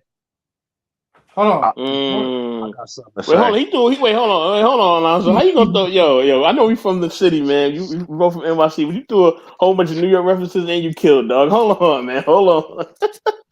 I got something to say. Oh man, hold on, Rick. Hold on 1 second. I just want to say this real quick. Yeah, I just want to say this real quick. At the end of the day, right? I'm not gonna sit here and tell men, about having what they call that, discipline, right? I ain't gonna go that far, right? But because people gonna get it on, right? People are going to be intimate with each other. Like that's how we all got here, right? So that's gonna happen, especially when you are in your prime. I mean, hell, even when you out your prime, even the old folks are getting in. So this is my thing, right? At the end of the day, you just got to protect yourself. The men got to protect themselves. You use the protection. I don't want to hear that you don't like using it and all of the stuff. I don't want to hear none of that, right? Use your protection. And for women, protect yourselves too, right? You think homie may be slipping up. You think something might break. You're not really sure about something, or he don't know how to put certain things on or whatever. You protect yourself, or you just don't let him mess with you. You know what I'm saying? Like, there's ways to making this thing work where you're not bringing these lives into the world that you cannot take care of. And now other people got to take responsibility for it. It ain't fair. Riggs, go ahead and cook, bro. My bad. All right, what bruh said, man, Alonzo. Shout out to you, bro. But nah, I'm still gonna go ahead and run that. You feel me? if you can work it out with the mother, bro, and make things happen without going to the system, man. I don't care about the whole, you put yourself on, how you say, the reactive, proactive, whatever. That's cool, but that's still giving them change, bro. They getting money. I ain't really worried about them. If I could work it out with the mom, I'm more will going that route. And then kind of what you said about the the dude going ahead and going that route, like you said, your partner that was a business owner or something, and he paid a woman, what he's supposed to pay and everything, but yet she goes ahead and still, gets some assistance. Well, I mean, you kind of put that off like it was on the brother, you feel me? Which he doing what he's supposed to be doing. She the one catting off, and she's the one trying to get the extras. That ain't on him, bro. So it goes both ways, man. Both got to be right. You feel me? We both got to be on a correct page with the shit. You feel me? So it ain't just one side. You know what I'm saying? Oh, So I'm definitely up for equal accountability. However, I disagree with you there because if we're talking about building nations, nations are created by families. The way that you create families is through some form of a marriage, right? And we're in this, I know we don't like to follow it, right? But we're in a Judeo Christian nation if you're in the United States of America. So if we're going to follow those protocols, we're going to put things on paper, right? And I hear this not liking to get the system involved, but you get paychecks. You don't get street money. You have a bank account, which is getting the system involved. You're on the internet, which is getting the system involved. So when I hear that, that just sounds like a cop out. I don't understand how that can sound like a cop out, man. You basically what you saying just to have it in paperwork of giving your spouse money and the child support thing, like that's pretty wild, bro. I mean, you could have your reasoning, I got mine. I just feel if you can have a good relationship with the mother, man, and you guys could work it out, and if you guys are keeping it 100, man, she keeping it 100, you keeping it 100. You know what I'm saying? That's how it should be. You feel me? But yes, there is, people that will do that. You know what I'm saying? And get the money and try to get other resources. I get it. You know what I'm saying? I'm not denying that. But the whole system on that whole child support shit is fucking corrupt to me, bro. You know what I'm saying? I just ain't with it in no way. I know people that are going through it, you know what I'm saying? And it's the ringer, bro.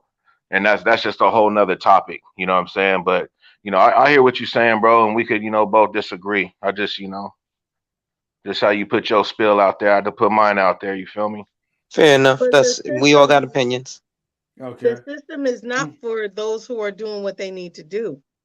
It's for those who aren't. And unfortunately, it's too many men out here or women or whatever who are not doing what they need to do. That's why we have a system. And I keep saying this. This is why I have a job.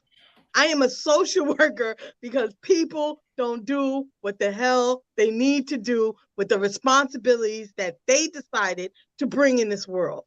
I could be out of a job, but I'm never going to be out of a job because people don't think when they reproduce. They don't think when they lay down on their back or when they pick the pookie or the girl sliding down the pole to reproduce or have a fun night with that turns into something else. That's the problem. That's the problem. So the Yeah, system it is is a there problem, but I because wasn't too I many wasn't people speaking aren't on that doing though. what they need to do.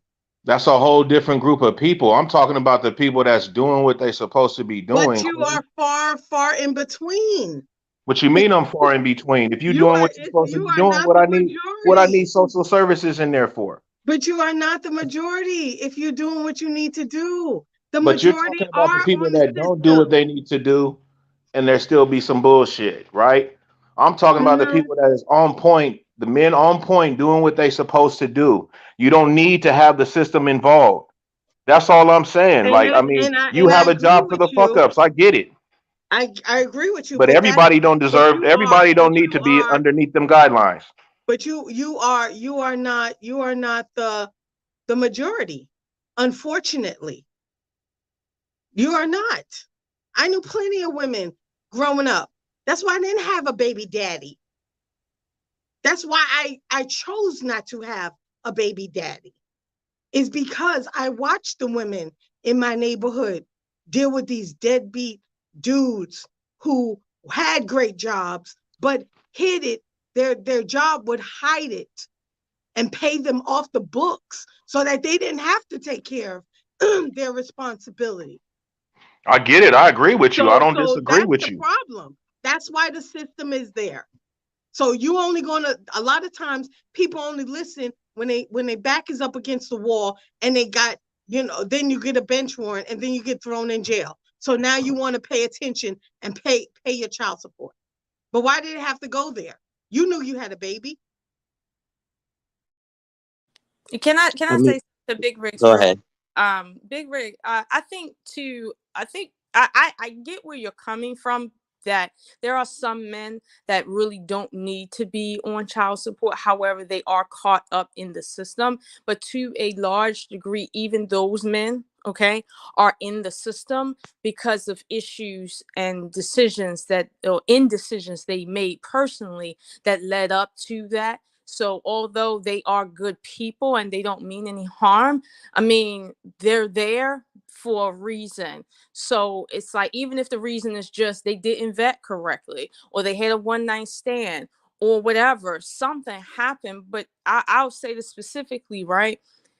Okay, if you're a guy and you know that, well, you're paying your child support, you can afford to take care of your child, but the woman goes and let's say she loses her job and she needs public assistance, right? And you two don't live together. If you as a man, if you're not in a position to take on that child full time, then you're kind of caught up in the system by default. And a lot of times, not all the time, but a lot of time, that's the circumstance. Because I've asked guys, well, why don't you ask the court for custody so that you can alleviate this whole circumstance right here?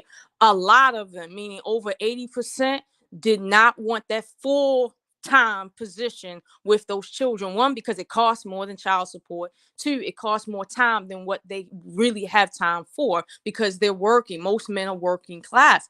So it's like it's a lot more to it than just, well, they're doing the right thing. If they're doing the right thing, they should be in court saying, hey, she's on public assistance. Obviously, she can't handle the responsibility of the child right now, especially if the child is above 5 years old. So I would like to take partial or full custody, whatever the case may be. But a lot of guys don't even want to deal with that. So therefore, whose fault is that? Like she said, it's there for people that are on some stupid shit to regulate society. So if you don't want to do what you need to do as a good guy that can afford your children, then what do you expect the state to do? The state's hands are tied at that point.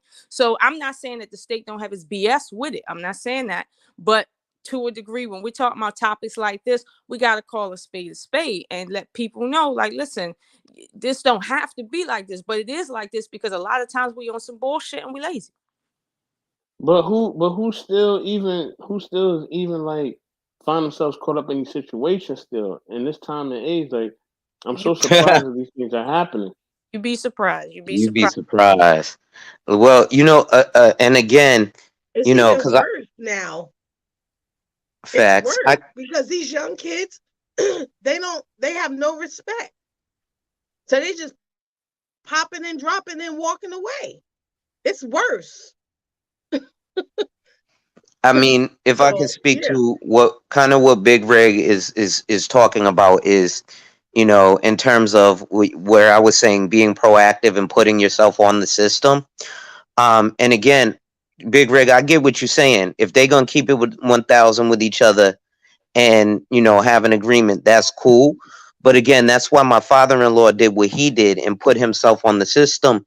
It wasn't really for the system, but it was more to cover his ass. Prime example, my brother-in-law, who's the son of my father-in-law, got 4 kids. His baby mama's, yeah, we cool, da da da da da. Well, that's why he now doesn't have a job or a driver's license, because whatever happened. Like Miss Ocean was saying, something happened with the baby mama. She signed something, and then all of a sudden, the state came looking and was like, well, you haven't paid child support since these kids were born. Now, my brother was very involved with the kids, right? And, they still know him as dad till this day. But when it came time for like school stuff like fast fuzz and all that, where the kids were trying to finally go to college. Well, that's when paperwork comes up too. And now the state is looking back. This is New York State. And they're like, yo, bro, you $50,000 in arrears. Probably more than that. But I know when, about 10 years ago, he told me it was about 50 grand. Right. And he was like, but, my baby mother had never put me on child support. And what happened? Apparently that happened, Now on the flip side, like you were talking about with the custody, because don't get me wrong, I've seen men get dragged through. I got a cousin whose baby mom's was trash as far as, her attitude and responsibilities. Oh, she was definitely a video vixen as far as looks, and that's why he cheated on her with the woman who's currently his wife. But the woman who's currently his wife helps him get off of child support because that baby's mama put him on a bunch of child support. And every time he would go to court to try and get a reduction, she wouldn't show up. So then he would go to court after about 2 years of that to try and get custody. And for 3 years, until he was about 5, 6 years old, she just wouldn't show up and they wouldn't even give him custody, even though she showed that she was that he would have been a better parent, obviously, for the fact that he was showing numbers, she was on whatever, living with different people, and he had a good paying job in Long Island, was taking care of his wife and other 3 kids, but happened to have this baby mama who decided not to show up. And we know the courts are in the favor of the women. So why are we being lemmings jumping off the cliff to our deaths? I'm glad you gave that last example, man, because that's what I was saying earlier before Queen kind of came in there. Like if I was bashing the whole thing, nah, I ain't bashing it, but the shit is trash. There's a lot of bullshit in there. And when I was talking about like I agree completely with Lola. I agree with Queen. I agree with even you, bro. I agree with y'all, man, in those situations. But it seems like y'all ain't hearing me, bro. I'm saying if the dude is doing what he's supposed to be fucking doing, he don't need to involve no fucking child support people, bro. If whatever situations come up and he's there doing what he's supposed to do, clothes, dental, glasses, all that shit, if he's doing what he's supposed to be doing, then what the hell do he need to involve any type of child support people to tell you anything or Technically, regulate he's anything? not, because he ain't married that woman. Correct. The state don't care if you're not married. Why do you keep saying you can't speak for these cats though? That's what I'm saying. This shit is crazy. You speaking for people, who cares if they married? I ain't married. I'm still gonna do what I gotta do though. And I'm not involving the child support people. No need to. Right, but the state itself is going to involve itself in your shit regardless of if you want them to or not. That's what I'm saying. Like, I totally get what you're saying, bro. I'd like to be off the grid too. Unfortunately, the world we live in today, shit don't work like that. Like, it just don't. You know what I'm saying? That's like going to McDonald's and asking for a Whopper. You ain't gonna get it because it don't exist. Right? But So also, go ahead. Go ahead. I'm sorry. No, go ahead. No, I was gonna say, but also, like what I forgot his name. I can't see your name. What you said was that Alonzo said that, it's also a way of protecting yourself, because how many people keep receipts for everything you've done? Like, are you going to keep receipts from the moment the child was born to show that you helped pay for daycare if you're not with them? You helped this, you paid for this, you bought this, you bought that. Like, like if you don't keep the receipts, you have no receipts.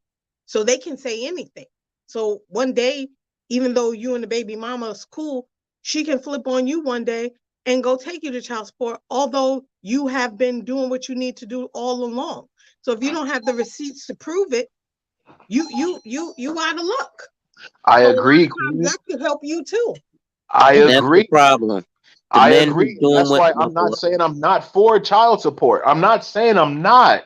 I'm saying if you can work it out with the mom and y'all can have or whoever the spouse and y'all have a good relationship and can do that, that is the best thing to do. That's what I'm saying. But I'm not against child support because I know that people play games, people hold kids, you know what I'm saying? You can't see them or whatever, or you dating this new person.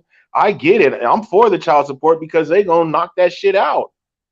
But you know what I'm saying? I get it. So I'm yeah, not That's but the saying that's I'm problem that's though, what I Big Rig. said. When it's I dudes said who I agree with keep if you can keep them out of your business and you don't have to get involved. That's the way to go. I said, but you're not you people like that. That situation is not the majority. That's the problem. That's what I said. I didn't say anything was wrong with not getting them right, involved. If you can, I would say by all means do what you right, got to do. If you can work with the person and you can co-parent, you ain't got no issues. You drop them some money, they cool, that's right. it. That's the But best way Alonzo to was go. saying something different, and I thought you were coming from his space because No. no, Alonzo no, no. I and was you I'm because saying you're you're saying, not the hey, that's how majority. I got a job, whoopty whoop, this would and I'm like, man, like there's people that don't need to be involved with child support because they can work it out amongst each other. but Yeah, here's but the a That's all I'm thing, lot Big of saying. times Rig. I tell any of my clients that are males that are on, and they got a baby mama, I tell them to get on it because you don't know how that baby mama, why did you leave them? Oh, because they're emotionally unstable, they all over the place. So protect yourself. Get on it, get that money. You got your receipts, and ain't nothing nobody can say. You show up to your meetings, That's you a you fact. do your supervised visits, you Yeah. do what you need to do because as soon as you don't do it, they're gonna be on you 10 times harder than they will ever be on her. That Right. is a Plus, fact, and think I about it agree. like this, Big Rig. I live by that myself. You know what I'm Think saying? about I it would like live this, by that though, bro. myself. When it's a dude who's really taking care and doing what he got to do, he's not going to keep the receipts because he's not worried about. He would probably think that's petty. So he's just going to do what he got to do for his kids because that's what a man's going to do. The problem is, just like Queen said, we got the crazy baby mama that we didn't stay with because, it looked good. And she's going to go ahead and, unfortunately, well, he didn't blink twice today. So you know what? I'm gonna make it because let's think about how some of these young women enjoy drama. Well, I'm gonna get pregnant by him on purpose so I can make his life a living hell. Right? Yeah, but We've we can't seen it. put an example. We can't put that as an example, though, bro. That's like you going ahead and just saying this is how a person is gonna react. You don't know how a person's gonna. We can't say that all the women are gonna be like, "Hey, we gonna fuck over this dude." We can't do that, bro. Just like they can't say something about us, like, "Oh, we ain't gonna, stand up and be that guy and take care of what we need to take care of." You know what I'm saying? Like, we can't do that. There's good So I'm people, gonna bro. just kill that argument right quick. You got a car? Kill it. What's that? You got a car? Yeah, I got two of them. Okay. You have them both insured, correct? Yeah. You don't have them insured. You have them insured with hopes that you won't get in an accident, but you do have them insured in case some shit happens, right? Indeed. So all I'm saying is, in case some shit happens, just like on some street shit, right? The reason I sell life insurance is because in 2008, 3 days before Mother's Day, I got shot 5 times in front of my mama in the tray full. You think I thought that was gonna happen? Nah, I ain't think them dudes was gonna be real goons and actually run up on me. I thought I was the gutterest of gutter, flashing the knife on dudes talking about you won't be on the hood weight loss program. I'll hawk you down. Well, guess what? I You thought can't I do was. that, bro. You Yeah. can't do that, bro. But go ahead, man. I don't mean to cut you off, but you can't do that, bro. I feel you. Listen, you weren't the only one to cut me off. Them 5 slugs cut my ass off too. But you know what I'm saying? So it's just about protecting yourself.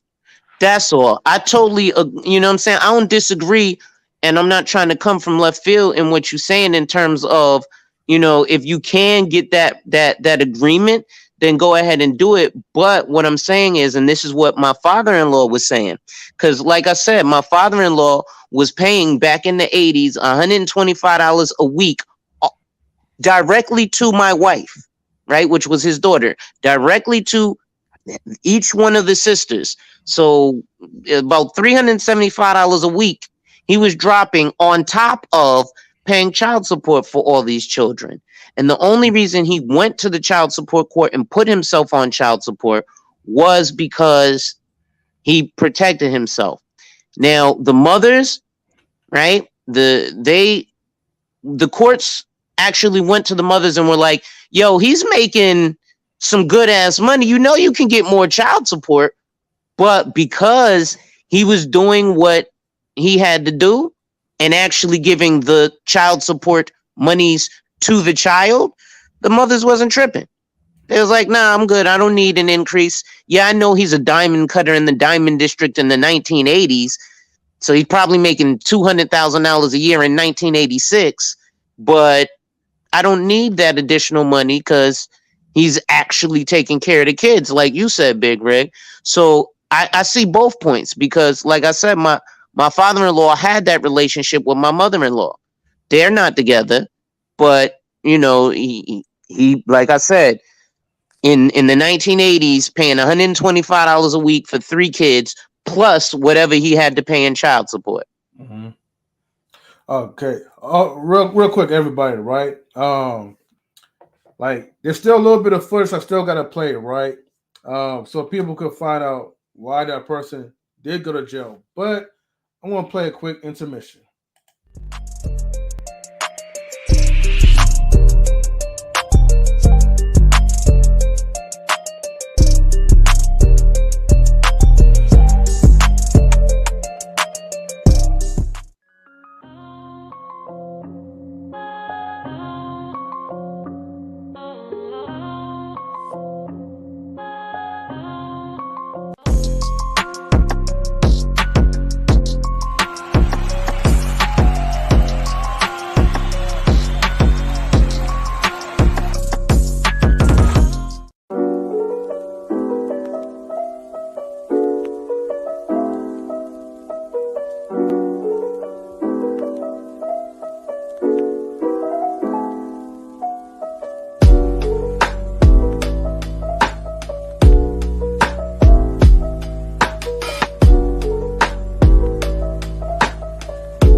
Hopefully, everyone enjoyed this lovely intermission.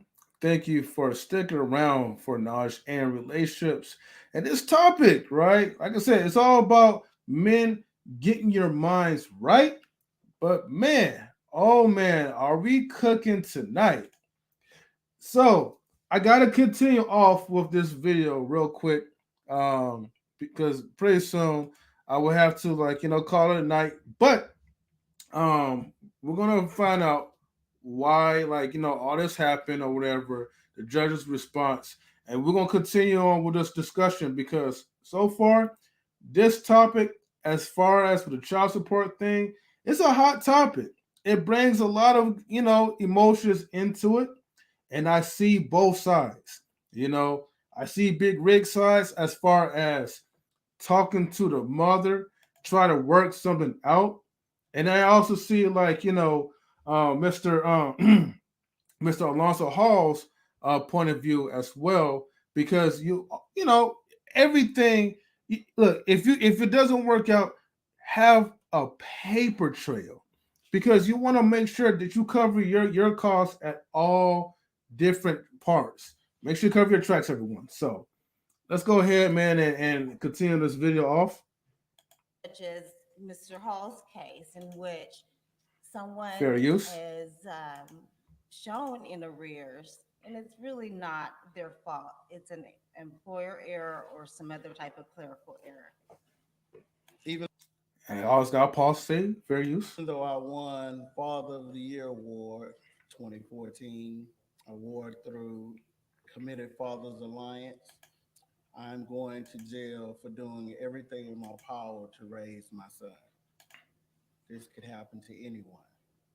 So Hall heads to jail Fair use. for 6 months, will likely lose his job and won't be able to make any child support payments while locked up. When asked what he told his son Drayden about all this, I told him I'm gonna fix it. We want to encourage. Now, the thing is, right, real quick. Now in his case, did he put himself on child support, to try to be a good dad, or did the woman put him on child support? What is unknown is that how's the relationship with the child's mother? Fathers everywhere to become active, hang in there, don't give up. Even if you're going through some hard times, even if you're having a difficult situation with an ex spouse, an ex lover, hang in there. Stick it. Hall and his attorneys have established the Drayden Project to help educate Fair use. parents about their rights and to help defray legal costs in similar cases. Anyone interested in making a donation can log on to the website on the screen. Mm. I'm Cynthia Nickerson reporting. Okay, so unfortunately, in this video, it didn't bring out the details. So I'll explain, like, what was going on behind the scenes within the courthouse. So, and also shout outs to OG Patrice. Thank you for tuning in, OG Patrice. All right, so to sum this up, right? Um, when the guy went to court and he told the judge what happened, okay, and I guess I had to say allegedly or whatever, right? But this is what a lot of people was talking about. The judge pretty much had no mercy for him, and from what I heard, because it was a female judge, I don't know if she was white, I don't know if she was black, but from what I heard was that he got arrested. Well, she pretty much arrested him because she felt that he was being arrogant by overpaying in child support. Now, I could be wrong, okay, but I'm just letting you know this is the information from what I heard about the case. Hold on, let me bring Alonso back in. Okay. So this is information that I heard about the case of what really happened with that situation. And there was still more to it. I'm trying to remember. It was one little thing. Um, because when you miss out, let's say due to the clerical error, um, she didn't really care. Basically, she looked at him like he was being negligence as far as paying the child support, even though he made it up by overpaying. She just still had no mercy for him. And you being locked up for like 6 months, yeah, you could lose your job, and then it's like, okay, dang, now you're not going to be able to provide. So, that's like kind of like the sad case, like when going through the system. But um, hey, those are like Texas laws, so Texas laws can really be fucked up. Well, But okay. mhm. Here's the issue. Okay. I can only speak based on what I know that happens in my state, and obviously I'm Mhm. in East Coast, I'm in the North, and things operate pretty regular here in the DMV. But Mhm. okay, when you're dealing with a judge, they do have a right to do whatever they want to do. I've seen a guy go to court, and because he got smart with the judge decided a arbitrary number to have him pay for child support, which was almost over 98% of his income, just because.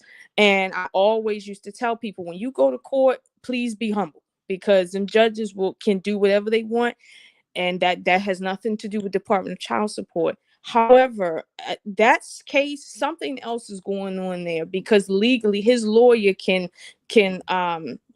subpoena other information to have that overturned, Mhm. because the purpose of the discipline is for non-payment. Overpaying Yeah. means that the state owes him money now. So there's Mhm. something else going on with that, and I'm not going to speak to it, but I will say, generally speaking, with the rest of America, when you overpay, essentially the money starts going into the negatives, meaning that either the state has to refund you a child support, or the whoever's collecting child support will only collect from that overpayment, not from you paying. Now, to the point of his employer, I know when my state figured out that employers were not sending money, we don't go after the guy, we went after the employer, and there's different laws that affect employers that do that to the state. So again, there's a lot going on with Texas, and I don't know if these people are even still a part of America when I hear that, but something else is going on that don't even sound legit.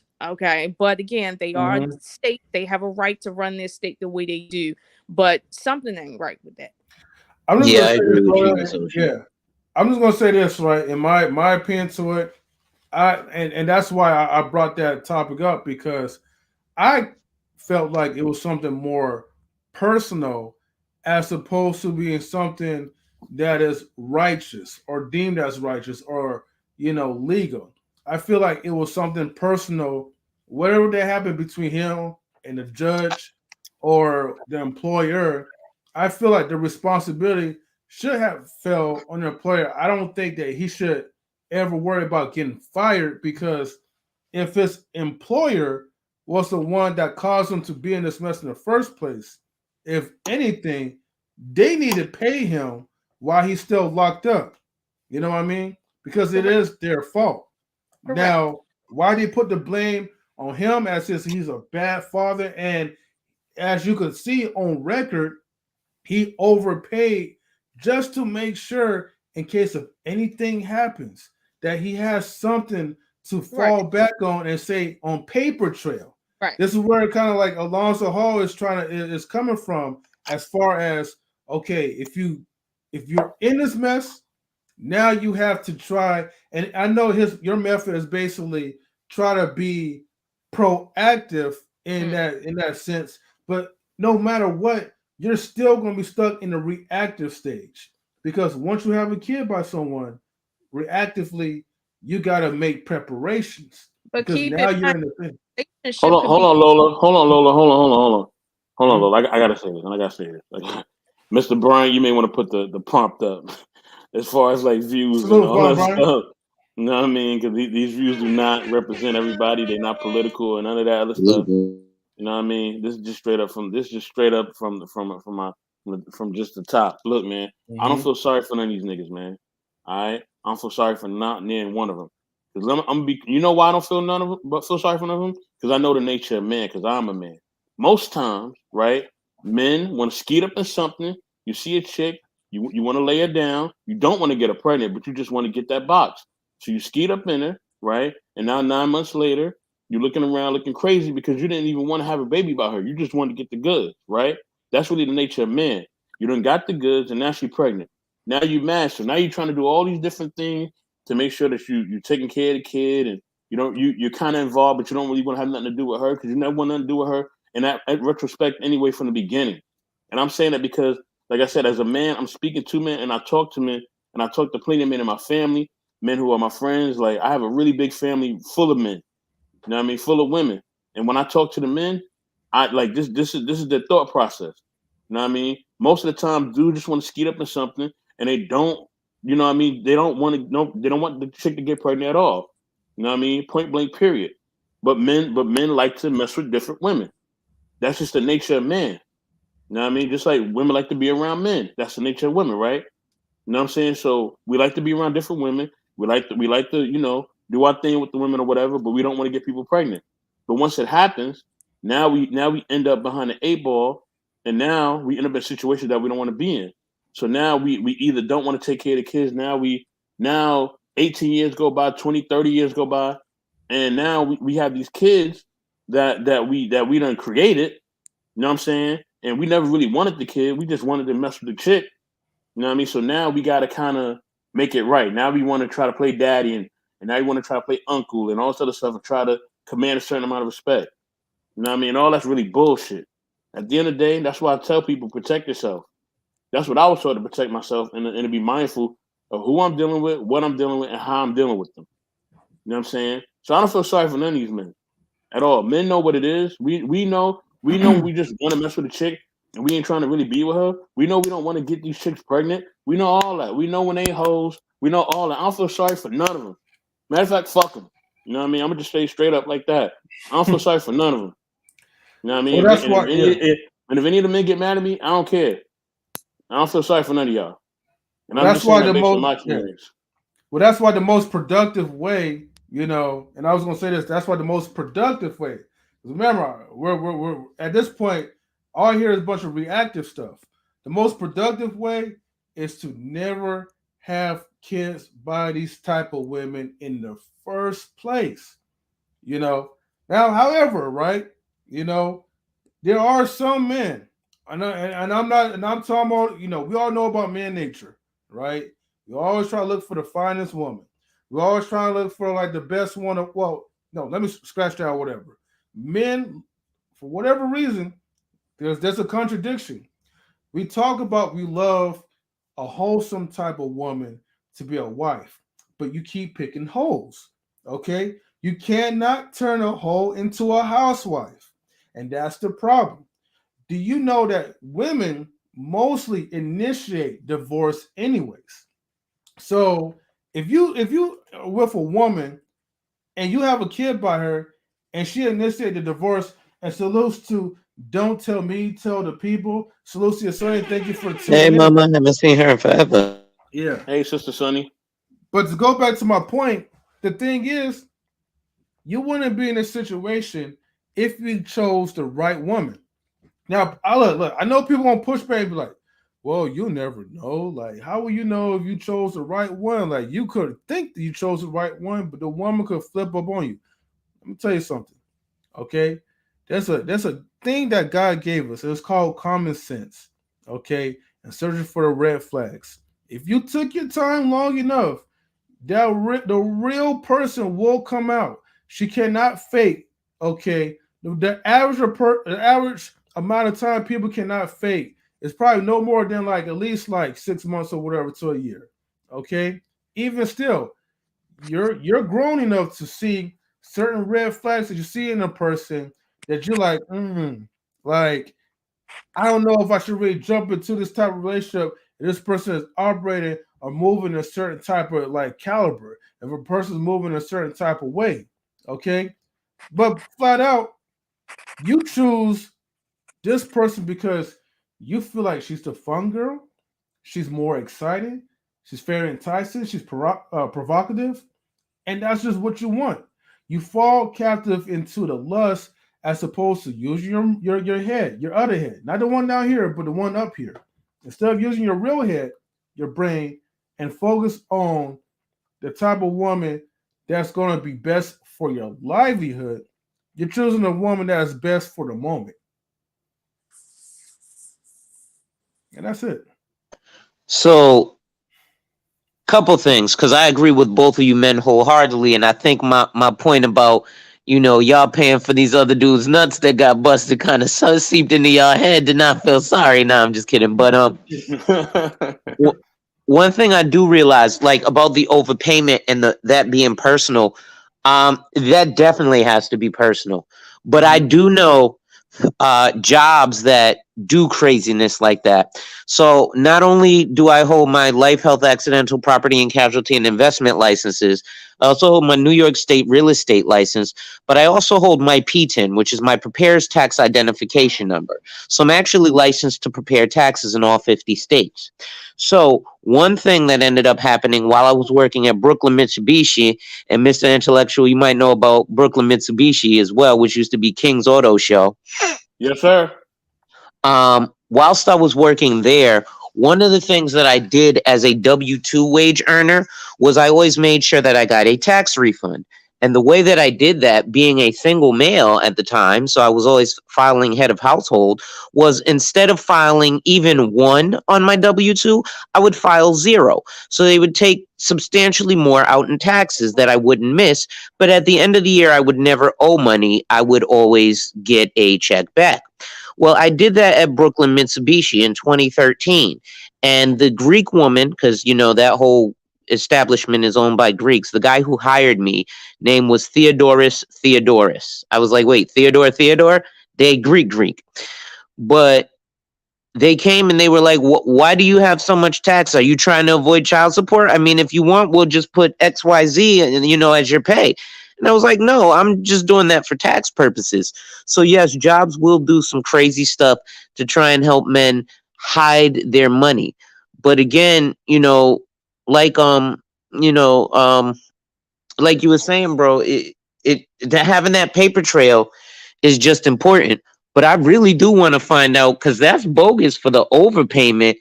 Like you were saying, Miss Ocean, that's got to be something personal.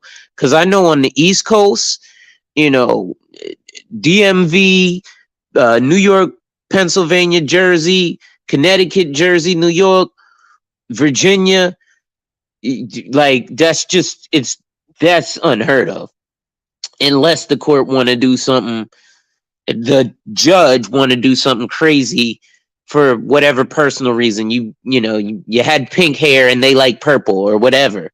But I've never seen them do. But they have, in their courts, they actually have their own discretion and their own discernment.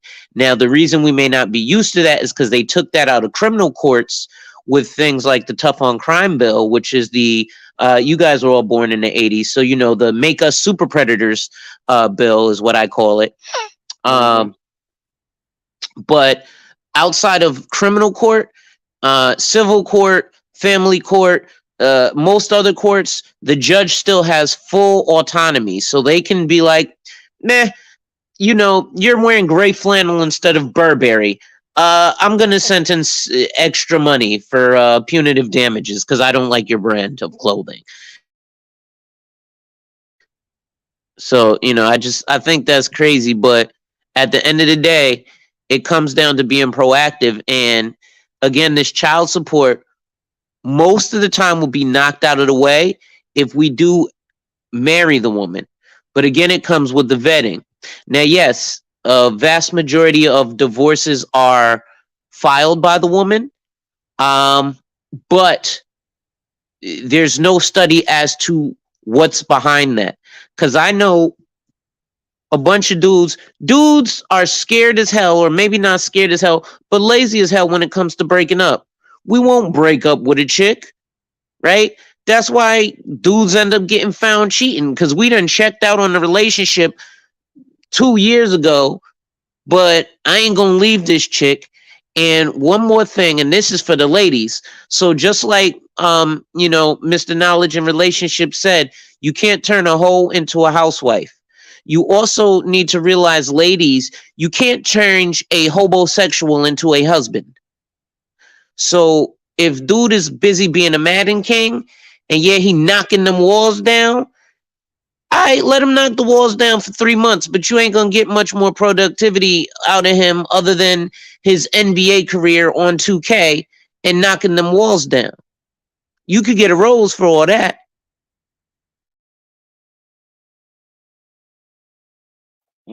Well said. Lola, I know you had something to say. Oh, wait, real quick before we continue, I have to get ready for work. Mr. Intellectual Soapbox, will you be able to close out for us? I got you, bro. All right, cool. Thank you. All right, go ahead, Lola. Appreciate it. So I was gonna say that I definitely agree with the proactive piece because that will eliminate a lot. Don't get me wrong, it's not gonna eliminate every single problem, but honestly, as a collective, we're not looking to eliminate every single problem. However, I do think that at some point, with child support becoming basically a circus, I mean, in a way, there is a silver lining, meaning sometimes you have to have your back up against the wall to force you to move before you move. Meaning, um, now that child support can be retroactive to conception. Now that that's the case, how many people are willing to bust a nut because Shorty got a big ass? Like, how many people are willing to go raw now? Like, it's like, I've had this conversation with so many dudes, and it was always around how the chick looked. And I'm like, sir, was it worth it? Right now, you in front of me trying to give me an example of why you need extra 2 weeks to pay all this money. was it worth it? And now it's getting worse. So I'm saying that I think in some ways it's good that this shit is basically shit, because it makes it where it's still, listen, if you get caught up in this, knowing what this is, you deserve every literal bit of it. And like Mr. Best said, I don't feel sorry for you. If you know you can pay child support from the moment you bust a nut, my question is, why are you busting a nut with a chick that you ain't literally living with, and that is your house, and you don't have to pay child support if she get pregnant or not? Like, why would you even remotely put yourself in that circumstance? That's not the state fault, and that's not even her fault at this point. That's your fault, because she didn't make the law.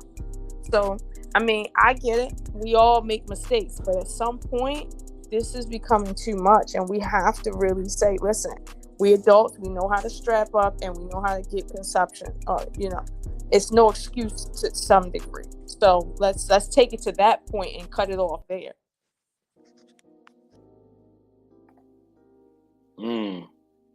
True. Anybody else want to share?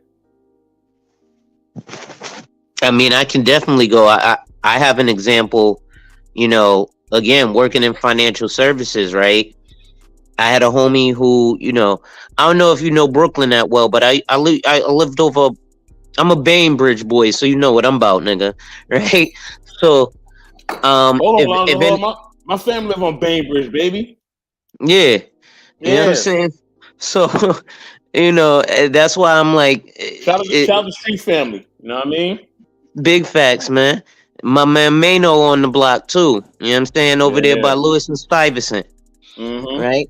But so that church over there. Well, I can't talk directly to you because not everybody in the world know Brooklyn, right? Everybody know what we're talking about, But so there's a church in the area, in Bed-Stuy, that a gentleman whom I know worked for. And his baby's mother was getting ready to take his kid to another state, and he was stressed about it. And so I was like, yo, I work in financial services. Why don't you do this? Why don't you get these life insurance policies? I got these here cheeseburgers, man. No, but I was like, why don't you get these life insurance policies, right? Present those to the court and show that you're not shirking your responsibility. You're actually taking an additional step.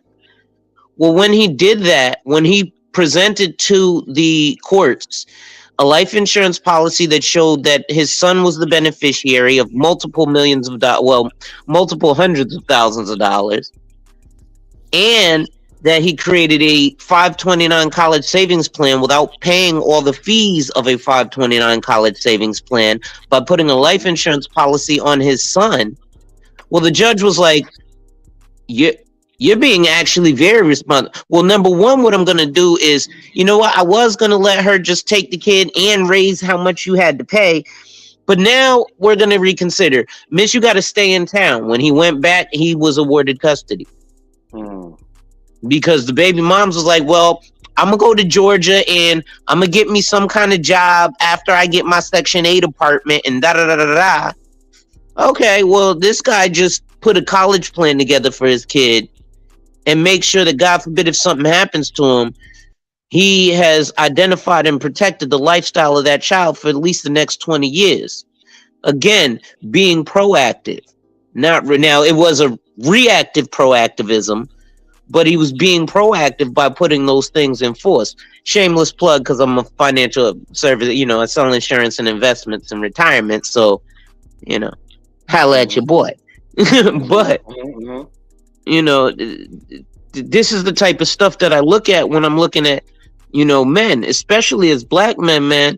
It's really difficult when I hear like these, 7 hours long panels of dudes crying about, what's wrong with the black woman. Like most recently we had this whole PNB Rock thing, and I'm sitting here arguing with supposed adult age males because they're upset that the woman posted the them being at Roscoe's Chicken and Waffles, and that's the reason that the guy came and killed him. And then I'm like, well, then y'all ain't gangsters. Because I know the Bonanno family and the Genovese family and the Purple Gang, which is actually a subsection of La Cosa Nostra, the mafia. Well, they don't have their women worried about knowing how to move in public, and these men are getting hit and murdered all the time.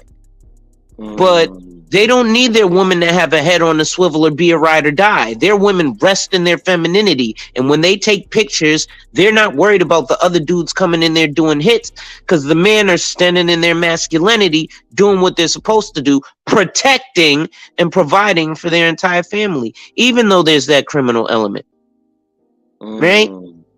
Now, let's look at P&B Rock again, because again, I have these adult age males who are simply saying that it's her fault, and even Andrew Tate. Oh, a woman can't post I'm the top male, but a woman can't post where we're at on social media. Meanwhile, he's on social media, so the IP address is already there. Motherfuckers can find you if they want to. But I'm sitting here and I'm like, so you mean to tell me that, like, 3 hours before, P&B Rock was on Instagram Live flashing a Richard Mille, which is $1 million watch, and a big ass stack of money to his ear, so the money phone. He was on IG Live talking reckless to some dude who said, "I'm gonna make you eat them words." But no, that's not what. Actually, the dude literally said, "I'm going to take that chain off of your neck." Oh, you're saying I'm big mad because I want to be PNB? I'm going to make you eat those words. And then we're blaming her posting. So the last straw wasn't him doing that, or diminishing brothers, or wearing, telling niggas, you ain't shit because I wear your annual salary around my neck. Nah, that didn't make niggas want to kill him. The last straw was him eating chickens and waffles. That's what made niggas go, oh, he's got to die. Come the fuck on, black man. What's wrong with us? Right? When I go to my boards, again, I work in financial services, bro. Right? Yes, back in April, I had my largest client. He invested $500,000 into a retirement account with me. That's the largest single premium I've made in my 10-year career as far as financial services, right? So, dude sold his house in Jersey. He's on YouTube. I'm probably going to bring him on my panel. Yes, sir. Sold his house in Jersey for a little over $1 million. Right? He then purchased a life insurance policy for $1,000 a month. He then put an additional $20,000 into the life policy to make it $500 a month, and then put $500,000 away in a retirement account. Why? Because he's a passport bro. So he's going to leave America, but he's going to do that in 10 years when he's 50. Because the money that we put away today is now planned for. So he's being proactive, right? He's not just saying, oh, I don't like American women, so I'm going to go be like Austin Holloman and go overseas and spend 3 weeks in Brazil and then come back home and sleep on a slice of toast. I got that from my 22-year-old niece who was dating a 29-year-old man who couldn't think 5 minutes into the future, let alone 5 years. But he had to, she was like, yeah, Unc, I went on a date. He had a brand new Infinity. She's 22. One thing led to another. I ended up back in his house. And then I was like, nigga, you sleep on a slice of toast. I said, what's a slice of toast? She said a twin size mattress with no, not even a frame. It's just a mattress on the floor. You know how many grown ass men I know who have Infinities and Mercedes Benzes and don't have fucking furniture? That shit makes no sense. And then we wonder why, as black men in America, we don't get respect from the rest of the country. Because we are sitting here on panels crying about what the women ain't doing and not being active. 2017, the first year I got my real estate license, I worked with a real estate developer from India. His name was Josh, Gash. Indian men are very misogynistic. I brought with me an attorney, a 27-year vet who was an attorney, which in the state of New York and most states, if you're an attorney practicing, you don't need to go take the exam. You can just go get your real estate license. So this is a 27-year vet, attorney / real estate broker. So when we go look at his developments, and this was a black woman, and I kowtowed to her because I was like, bro, I just got my license this year in 2017. She's been doing this for 30 years. What's her opinion? She told her opinion. You know what he said? Yeah, that's nice. Alonzo, what do you think? I was like, I think we should go with her idea. No. I didn't ask you that. So I literally had to regurgitate everything she said to him for him to be like, okay, it's a good idea. Because they on a different type of time with them. They're misogynistic. So when it comes to what a woman says, you know, like we got dudes. There was a song called there's some new girl who did a song called. Go ahead. Let me ask this question, brother. Right. So, is misogyny only misogyny when it's not organized, right? So, because when it comes to Indian or Middle Eastern men, right, they have a system, right, and that system is built over hundreds, maybe thousands of years, right? So, is it really misogynistic, or is it that they just have a system and it works for them, or it works for that culture? You know what I'm saying? I mean, yeah, it definitely works for that culture. You know what I mean? I would say it's probably a system, but misogyny works here in America very well. You sure? I'm absolutely sure. It's just that there's not enough men, regardless of color lines, who are in a position to actually take advantage of it or standing firm enough in their masculinity to do so. Right? I'm going to stand on what I stand on. If I get a whole bunch of black women saying, yes, hunty, I really don't care. If I get a bunch of black women saying, nigga, you ain't shit, you's a dog, I really don't care. If it comes down to brass tacks and I'm trying to do business with other men, then that's who I need to concern myself with. Right? Queen, you can chime in. Intellectual. That comment was crazy. No, I was asking because, you know what I mean? To them, it's not, they don't look at it that way. Right? But it's not, what's the definition of it? It's not to them. Of course they don't look at it that way because they don't respect or women. So of course they don't think it's misogyny because of the person who's being targeted or being less than. Now hold on. So Queen, are we going on an American definition of respect for women? Are we going on their definition? Because it's different. It's different depends on where you go. It's different. Like, okay, for instance, right? But hold on. Let me say this, Queen. Let me say this. We go to China right now, right? I mean, you go to China, right?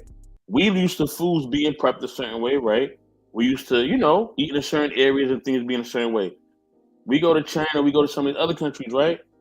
You know what I mean? I'm not demonizing them for this, but they got whole dogs, right? And right in front of the restaurant that we could see that they eating, right? We can see the dog. We can see the dog hanging up, right, by its mouth. Now we are like, I'm not touching that, right? Because we're not accustomed to that. That's not a part of our custom, right? We don't want nothing to do with that dog. Dogs to us are a household animal and a pet. You know what I mean? Or maybe certain dogs we try to stay away from because they may be rabid, right? But that's another situation. Now, you know what I mean? We look at dogs as companions. They look at dogs as food. You know what I mean? So you see the difference? You know what I mean? It's all in what is accepted in that culture. So you may say a level of respect is one way in our culture, but another way, in another culture, it's not looked at as respect. They looked at it as something else. They probably look at us. It doesn't make it right or wrong. Hold on, they probably look at us. Hold on. They probably look at us eating Wingstop as savages, right? They probably look at the way that we treat our women as we are we're immoral. We have no values. How can we let women do this? How can we let them be on videos and do this and do that? Right? Because they're not having none of that, right? Not saying that the system is perfect, but there's certain things that they're not even tolerating for men or women. So, and there's certain things that we won't tolerate for men and women, right? So I think it's based more on a point of what they do as far as their culture, right? It's not whether they don't respect women or not. it's to them, that's what they believe respecting women is. Yeah, but then you can't deal with other cultures then that means that you need to stay within your culture and deal with only your people, because just like what he said, there's an attorney who's a woman and he's going to ignore her. So that means he's going to degrade everything that she worked hard for, because that's not something that he does. So then you can't deal with anybody else. Only deal with your race. So you can't put your values and views on me and make them mine, because then that's the problem. So if you want to live in your bubble and you want to have these views because this is what your culture does, then stay in your bubble. Don't cross in any other lane. Don't come on anybody else's waters. And that's not going to happen. So that's why I say that's not cool, because you have to deal with me. You have to cross. So you can't pick what you want to deal with when, if you either you want to deal with all of me or you don't deal with none of me. You can't pick what you want. Oh, you want my business, but you want to disrespect me. No, it don't work like that. That's what I say when I say that. Because he totally disregarded the woman and her expertise. 27 years of experience. Yeah. So that's a slap in the face. I don't give a damn what you did in your country. You're not in your country no more. You here. So you got to move differently. Like if I go to your country, I can't act a certain way. So how the hell is it okay for you to come over here and do what the hell you want and we supposed to be okay with it? No, it don't work like that. That's my problem. You be misogynistic, but I ain't your woman. I ain't your culture. So I'd be damned if you gonna come at me crazy. Go back over there with that. But you don't want to go over there because you need us. You're over here for a reason. That's why I can't stand when people always saying stuff about, oh, this country, then go home. Go home. You here for a reason. You utilize America for whatever it's worth to you, and then you dog it. So why are you here? Go home. I can't go home. That was taken from me. So I got to do a lot of research to find out where I'm from. That's what I'm saying. You're not in your bubble no more. You in my world. And it don't work like that. And that's all I got to say. Lola, do you have anything to say? I want to hear your perspective on this. Honestly, I feel like I didn't say it all that I could say on that, because it's really just a simple fix, just in general. So I mean, I agree with everyone, and I don't think I can add more to what she said at this time. Lola, you fell asleep? Scully is quiet. No way. Not Scully. I'm sitting here listening, but I'm also like just kind of surfing. But I'm like, I mean, I agree. I mean, it's real simple. Like this is really that simple. But keep in mind, right? I see the other side and the complexity of things and stuff like that. I do. Like someone was talking earlier, and I know that behind the scenes, part of the reason why sometimes we as a people we get caught up in some of the bullshit is because we dealing with personal issues underneath of stuff, and that's fueling some of this this hoo-ha. I know, but we're not talking about that tonight because in reality it's irrelevant. It's like if you don't want to get caught up, there's certain things you gotta not do and learn the first time, not the second time. So I get it. I get that there's more on the table than just what we're saying, but at the end of the day, what we're talking about is solutions. So we have to move towards that. So yeah, I agree. I still think, like I said, it's subjective based on kind of where that person is from and just their view of things and of the world and what they've been through. You know what I mean? So, well, It's saying you saying subjective, but see, that's if we're gonna have a theoretical conversation and comparison. For me, I'm only dealing with my community in my space and what's plaguing us. I can't even capitulate the issues in some other part of the country in another culture. I mean, I can't, like, right now black people like shopping at Chinese stores and Chinese restaurants. That's fine. Not all of them are crazy though, but we like No, you going didn't there. go there. No, we do. We like going to their stores, we do. But the issue I think we're talking about is when you see a particular store that has been known to do certain things, you have to have the fortitude to say, I'm not going to give them my business. I'll give someone else my business. Period. You have to have that. But as a collective, too many of us don't really care either way. That's the problem. It's not that anybody would do something that's outside the norm of what we want them to do. No, it's just too many people are on the other side of this argument. So yeah, But I can. Lola, you know what's crazy though, right? Mhm. I see on the internet all the time, right? You know, they go into these shops or these different cultures, and sometimes they be beating up the sisters up in there, and I don't see none of you brothers coming up in that shop. You know what I mean? You know, beating these dudes down or spraying up the shop or none of that. You know what I No, mean? The Real no, shop quick, just stay one dude open. did do that, no, Oh, and he that was did? Q Butter in Brooklyn. no. Okay. When the chick got beat over the head by the Asian ladies, he went in front of that store. He went on Instagram, YouTube, Facebook, everything, even off camera, and helped shut it down. I was there.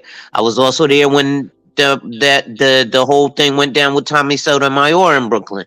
Like, Mm.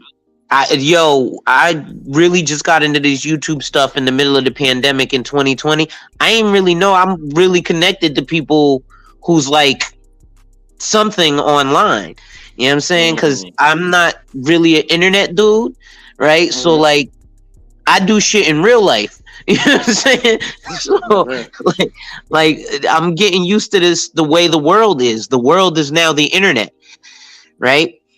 So like I Mm. said, like even on Facebook again, I was in a feud with dudes who I don't know if you guys are familiar with Cynthia G, Yeah, but yeah. you know, there's a song called Baby Daddy Free, not F nigga free, but Baby Daddy Free. And the girl is basically saying Sinji's logic of aborting the babies. And the song is like, Baby Daddy Free, something, something, ain't no baby daddy bothering me. And she's like, I got that murder on my mind. And a bunch of the dudes are like, see, this is what's wrong with the black community because you got this black woman talking about aborting babies.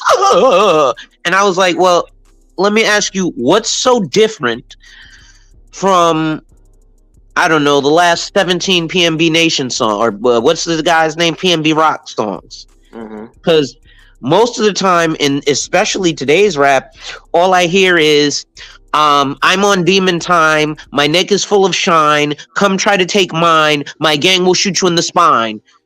Did that rhyme? Mm. But that's pretty Mm. much That's all I true. That's hear. true. Mm-hmm. Or you ain't shit. I fucked your bitch's bitch is fucking me and my bitch. Cause all bitches are bitches. There's no wholesome women.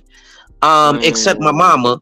You know, my mama, she, Mm. you know, even though we grew up, I had 17 brothers in a 1-bedroom shack, and none of my brothers and sisters are from the same daddy. My mama wasn't a hoe, but this girl who has 2 kids, nah, she a hoe. You know what I'm saying? Mm. And I had then done a YouTube live. I don't know if you had slid. I think you slid through where the thumbnail was white people talk about black on black crime like white people don't kill each other for life insurance money. And I had a dude say, "Is this the hill you Mm. gonna die on?" And I was like, "What are you talking about?" He said, "You was just back on my channel talking about black on black crime." I said, "No, I was talking about the content of the music and the fact that grown ass men talk about aborting grown ass men all the time.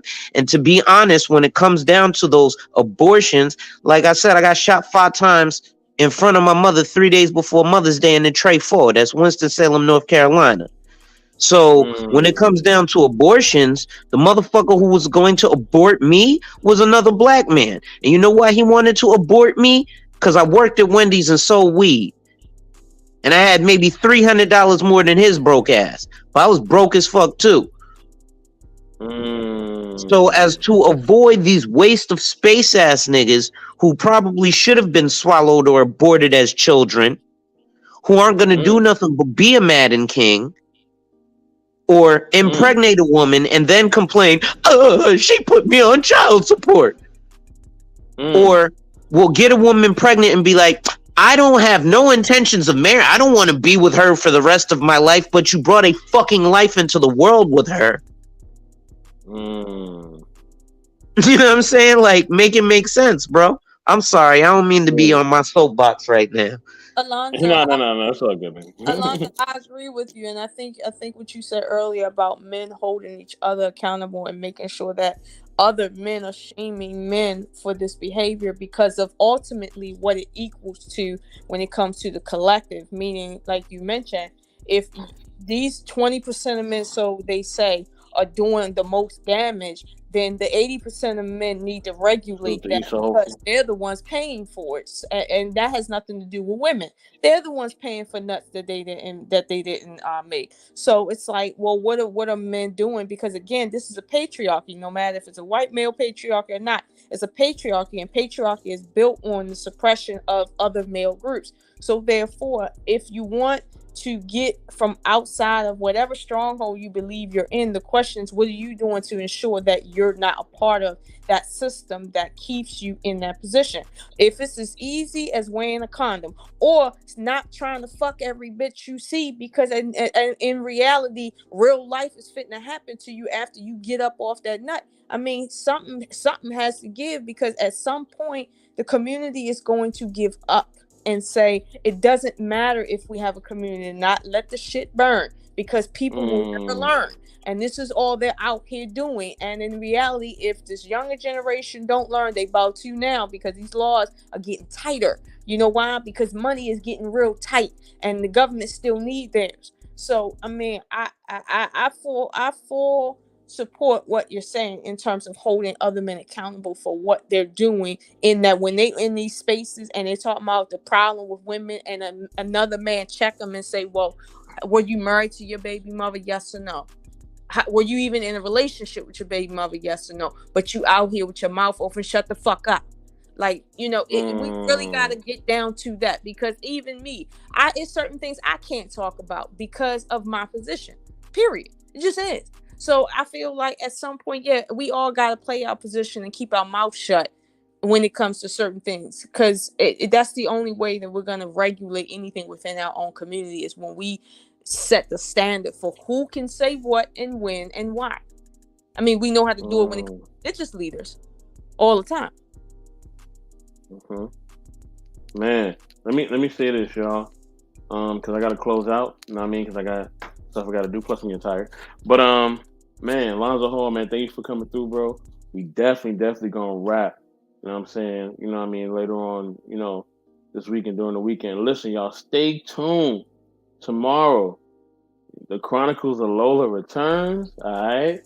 She has a special topic. I'm not gonna tell you what, because I'm just not going to. You know what I'm saying? So y'all just look out for tomorrow, for Friday. You know what I mean? Evening, man. It's gonna go down. The Chronicles of Lola is returning. Please be ready. Salute to Von Eric. Also, salute to Esau Hopeful. Thank you, brothers, for tuning in. You know what I mean? But with that being said, you know what I mean? I'm gonna close out. You know what I mean? Thank y'all for tuning in on Relationships. We love y'all. You know what I mean? Thanks for everybody in the panel, in the chat, for all the support. Appreciate all y'all, man. With that, we are out. Later, y'all. Good night. Peace. Salute.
knowledge and relationships.